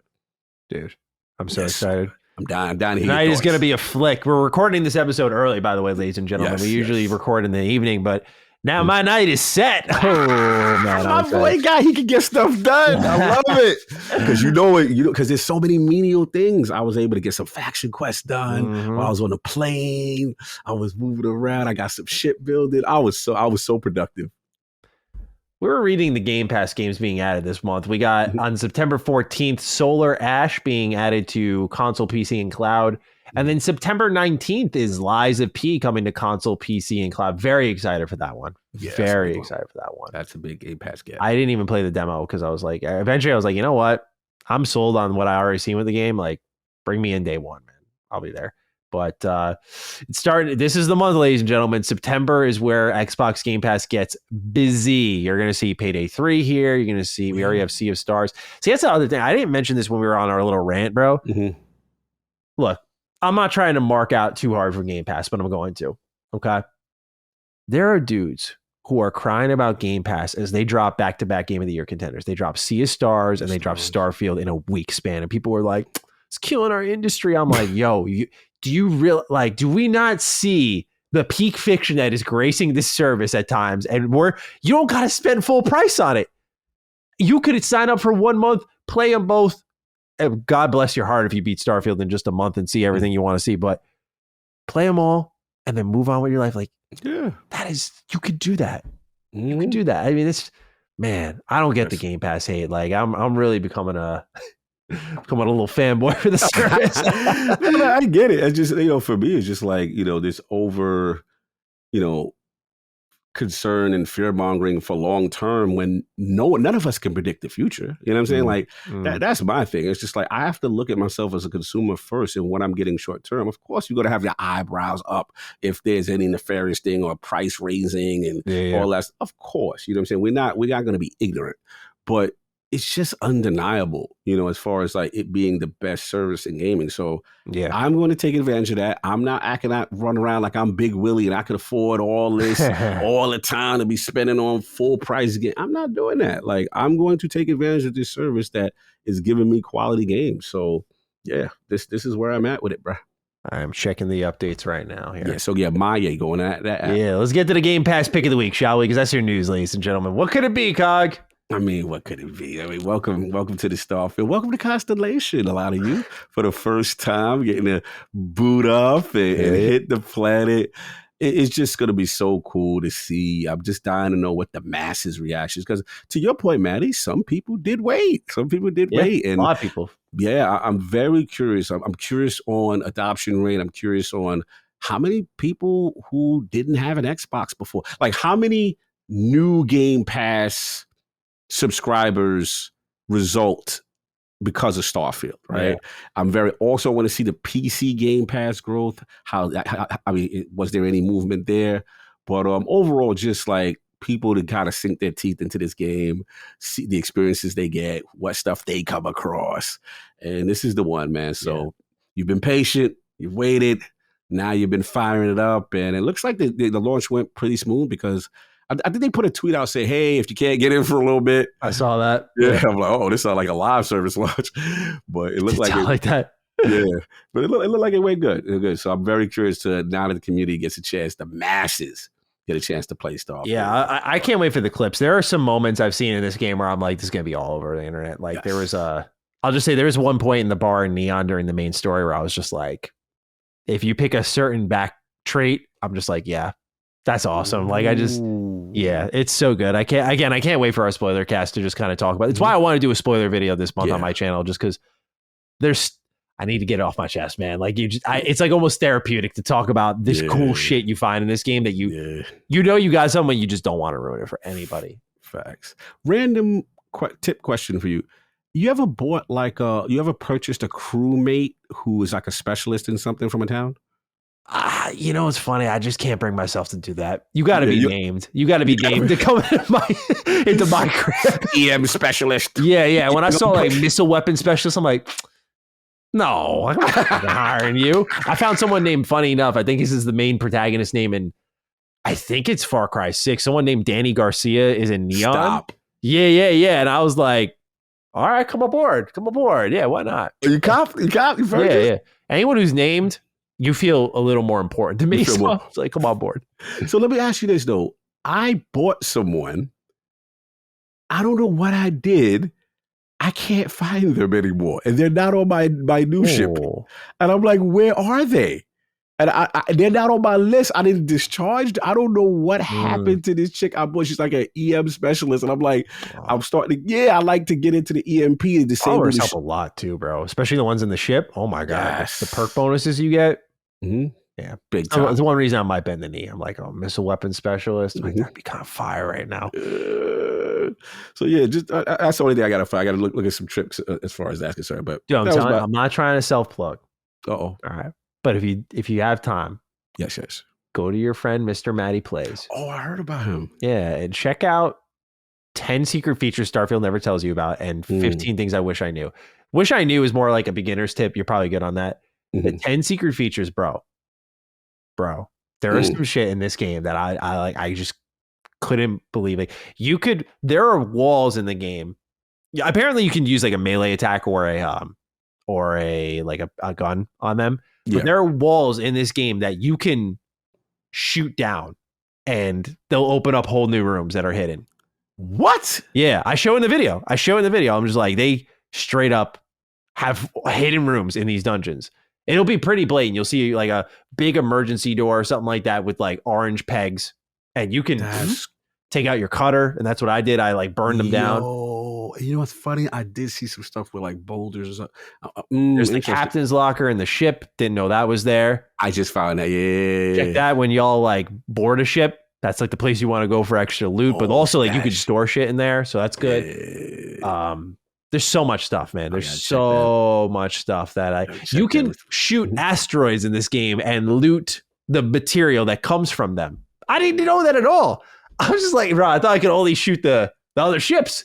You can shoot the asteroids and you'll get like iron, iridium. I'm like, yo, they thought of everything with this game at times. It feels like they really did. It's cool. Yeah. So not to self plug too hard, but y'all like check out that video. Check it out. I know there's a lot of clickbait out there about that. Like, you never heard of this, but I genuinely, like, I put my chest out in the video. I was like, you're going to be surprised with this video. You're going, like, you may not use all this, but you will be surprised. Like, I pointed out the detail Gene told us about where if like you land on the dark side of a planet, it's nighttime when you step out. If you land on the light side of a planet, when you step out, it's light out. Just like that attention to detail. Detail sick. That's sick. Love it. All right, Cog, we got one last question here, and then we're out of here. Comes from J Train. Hey, Dukes, what are your way too early predictions for a release date of the first Starfield expansion? Also, what kind of things do you expect / want them to add? On a final note, I think Gene would make an amazing third chair if you were still considering it. See you in the stars. Jason, thank you, Jason, for writing in. Yeah, a lot of people said that about Gene. So. Yeah, Gene got positive feedback. Yeah, Gene's a taking man, though. We can't hijack punching up too hard, can we? We out here proud to poach from whatever. We can't poach from our own town, unfortunately, I don't think. Yeah, but Cog, mechanically, I don't know if we can talk story-wise. I have theories story-wise that I will reserve myself from, but I've talked with people who beat the game, and I feel like we're on to something here. What do you think they could add to Starfield in an expansion, and when do you think it's coming? That's a good question because technically whatever it is, I paid for it already. Yeah, same. with what you call it, the edition. It's so nice. Yeah, that joint is fire. Oh, that watch. Oh, man, everything is dope. The beauty of it being in space is the possibilities are endless on what it could be. I would like a few expansions. I would like one kind of being like another emergent threat. That would be kind of dope, where it really affects the galaxy as a whole, or you go to another part of the galaxy. I think that would be dope. I do think at some point we're going to have the Mako DLC or some type of a vehicle. Yeah, where it's part of at some point. You know what I'm saying? You know what my theory is? What you think? I think of Automaton in Fallout 4 where you build your own robots. Yes. I think I'm predicting with the Starship system, they're going to let us build our own mech to use on the planet's surface. Ooh. That's my prediction. I think that Starship system, that Automaton DLC, like it's in their DNA where it's not like you're riding around a vehicle. Cause I feel like it's got to be something with Creation Engine. It's so obvious it needs vehicles in that game or some type of on foot transport that gets you point A to point B a little quicker. And I'm like, it would be very not Bethesda to get in a car and ride somewhere and then get out when you get there. I also feel like, I don't know if Creation Engine can handle, like if you're going that fast, if it can actually render things. Sometimes there's stuff floating in when I'm walking, which has only happened a couple of times, fortunately, but it's happened at least. Where I feel like a mech, if you could kit that out with weapons and you're kind of like stepping in there, you could have like a tank or you could have like an agile sort of. I feel like that's got to be, because there's too much like mech lore.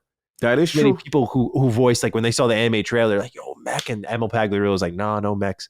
Like, oh man, no, that's true. I feel like they got to do it. It does fit lore wise, right? And we saw that. The possibilities are endless. I'm at the point. I just want to know how many DLCs you think we gonna get. That's what I'm at, because I think it's a lot. Yeah, because they're calling this an expansion. Right. So I feel like it could end up being a little bit longer. And I feel like if Bethesda plays their cards right, what they should really do, whatever patchwork you got to do first, and then mods and Creation Club support, get the community live, right? Feed us, because unlike what Halo Infinite did, let's be honest, community's going to feed us a little bit quicker than Bethesda will. It's just the reality. And 343 did not realize that, it seems. And if they do that first and then later 2024, I'm not talking fall, but like summer, because I think that's enough time to make something. Because I feel like Starfield set the precedent. Like they can't just come in and give you like a little nothing. I feel like they got to do something big, right? Like with how many planets there are already built that they can just come in and put content on. The thing is, it's funny, Cog. When Fallout 4 came around, I expected a lot of support. The game was popular. The fan base was, despite any back and forth and uncertainty, the game sold stupid well and people wanted more. And they really only gave us 2 traditional Bethesda style DLCs. You got Far Harbor, right? You got Nuka World. And in between that, you got like Automaton, which was like a 3-hour quest line, and some settlement packs, man. Like, and then it was over. They were like, yeah, by the way, Nuka World's our last one. It was like, I think they could have supported Fallout 4 for years, and they should have. There was so much more they could have iterated upon and done better. I think they had to move to 76 because they were like, this is on fire. let's go fix this. But I think with Starfield, I don't know where to place my expectations, because I'm like, I think, again, with Game Pass, beyond your community, this should be supported for years, because the biggest mistake Bethesda makes is they walk from their games and then they don't provide an entry for over a decade. Elder Scrolls fans, I'm sorry. And let's be honest, we've seen a lot of write-ins. A lot of people were saying this is my first BGS game. This is the one that brought me in. You cannot abandon this base, Bethesda. And I'm not saying go let the mods are live. Take care of yourself. All right. Provide support. I'm not saying you gotta be there like a live service game, but more than like 3 expansions would be the greedy part of me says, but I'll think like 2. If they're like Shivering Isles kind of expansions, or if it's like Cyberpunk, like if they do what Phantom Liberty's doing, right? Ooh.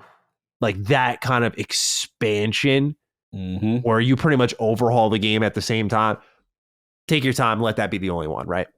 But if you're going to do like multiple, like they typically do at least 2, I hope they stick with it a little bit longer because of Game Pass. Like I think you have that ability to drive more players to it.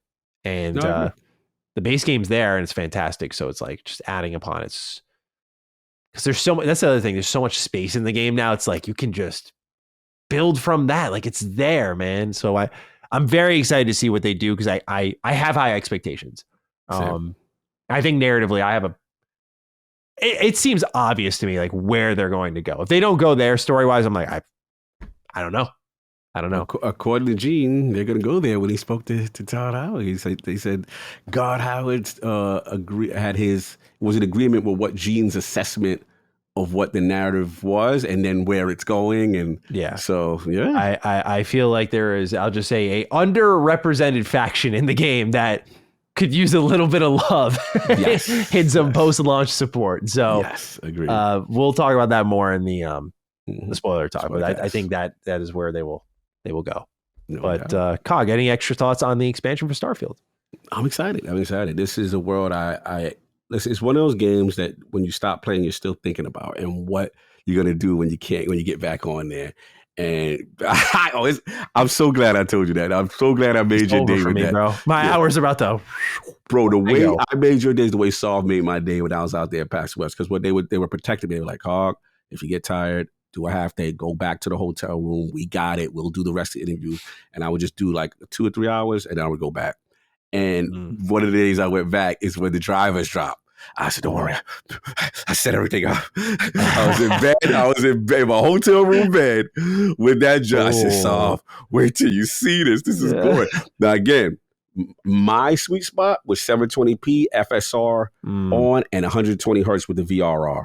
Okay. And that thing moved like a dream. I was blown away. So you updated the firmware? So pretty much what you do is go to the My Asus app, right? Okay. It's going to be it's going to say critical driver and latest driver. Not the Armory crate. You're talking about the Asus. Not the Armory crate. The Asus. It's a blue icon. Yeah. My bad. Okay. I'm getting set to update it now.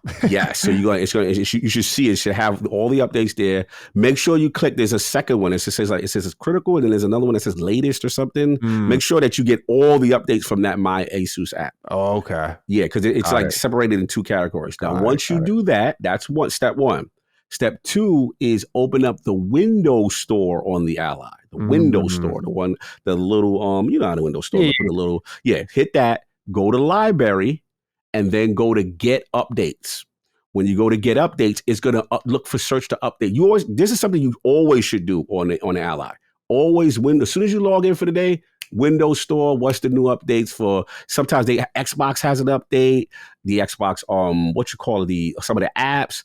There's always cool updates. That's what you need to be doing. And then once you do that, you'll see the AMD. Yeah, you probably haven't done it in a while. Yeah, you're going to get way more performance, more stuff. So and you'll see the AMD Radeon app will be part of the updates. When you say get all updates, let that bad boy go. So once you have both of those, then you just download that joint from Game Pass, the PC Game Pass app on the Ally, install, and you are good. Dude, I feel like I've been using this machine wrong. It's still, that and the Steam Deck are still like so intimidating to me. It's so funny. I feel because they're so precious. I'm just like scared to do anything wrong. You want to like mess something up or whatever. Bro, I've started to become an expert with it. Man, shout out to Jimmy Champagne. We talk all the time. He's my go-to for editing. Anytime I have a problem, like Jimmy, what's going on? Yeah, son. We got it down. But check that bad boy out. All right. Well, with that, ladies and gentlemen, that'll be it for episode 140 of Defining Duke and Xbox podcast. No one said anything, but ladies and gentlemen, we missed our hashtag last week. The Dukes missed the hashtag last week. I think we know what we got to do this week, right? So which variant of it are we going to do? Got DD Starfield. Just nice, simple. Like it's simple. Tribute to the week we've been waiting for. Yes. Here, community's finally playing it. We're going to hear a lot of thoughts in our next week's write-ins with whatever else happens. And we're just very, very excited. We thank you again for your support of our show and that you're lifting us up to new heights. And just thank you. We can't say it enough. We truly appreciate it. But yes, if you got this far into the show, DD Starfield is the hashtag. You can tag me on Twitter. I'm at G27status. Cog is at Lord Cognito. Tag us both there. Let us know your thoughts on the episode. If you don't use social media, especially now with Starfield out and you're trying to avoid the toxic discourse, go to the comment section. Use the hashtag DD Starfield. Let us know your thoughts. And Cog, any closing words from you, Sirrah? We are here. Starfield is here. This is the moment, man. It's cool. It's cool to see it.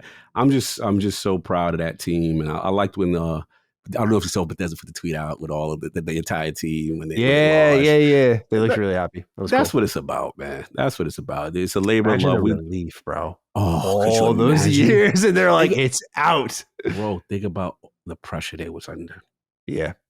They were probably so relieved by that OpenCritic score, honestly. They were probably like, thank God people loved it. Bro, and now you're starting to see the early financial success with it. So salute to Bethesda, salute to Todd Howard, the team, Pete Hines and them. You guys did that, and it's cool to see you guys get the kudos. And hopefully now more people get a chance to play and we get more impressions to see how the masses bro, we don't really think about it. I wish I mentioned this earlier. We're not due for many more Todd Howard games. Yeah. Think about it. These are 1, 2, maybe 3. 2 or 3. He's probably got like 2 more, and that's it. Yeah. These games take a while, especially these style with all these possibilities and quests. And then think about how you got to make everything interact sensibly. Yeah. So labor of love, man. We salute the game developers. That's what it is. Absolutely.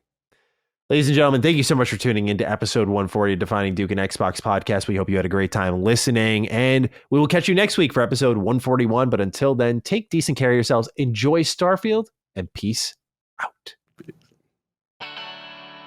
Defining Duke, an Xbox podcast, is a product and trademark of Last Stand Media and Collins Last Stand LLC, and is recorded from the United States of America. The show is conceived by Matthew Mr. Matty Plays Schroeder and me, Colin Moriarty, and is written and produced by Matthew Schroeder. Matty's co-host is Barry Lord Cognito Eversley. Defining Duke's executive producer is Dustin Furman, and the show is edited by associate producer Ben Smith. All of Last Stand's theme music is by Ramon Narvaez. As you know, all of Last Stand Media's shows, including Defining Duke, are fan-funded on Patreon at patreon.com/laststandmedia. The following names are at the producer support level on Patreon, and we're thankful for your kindness and generosity.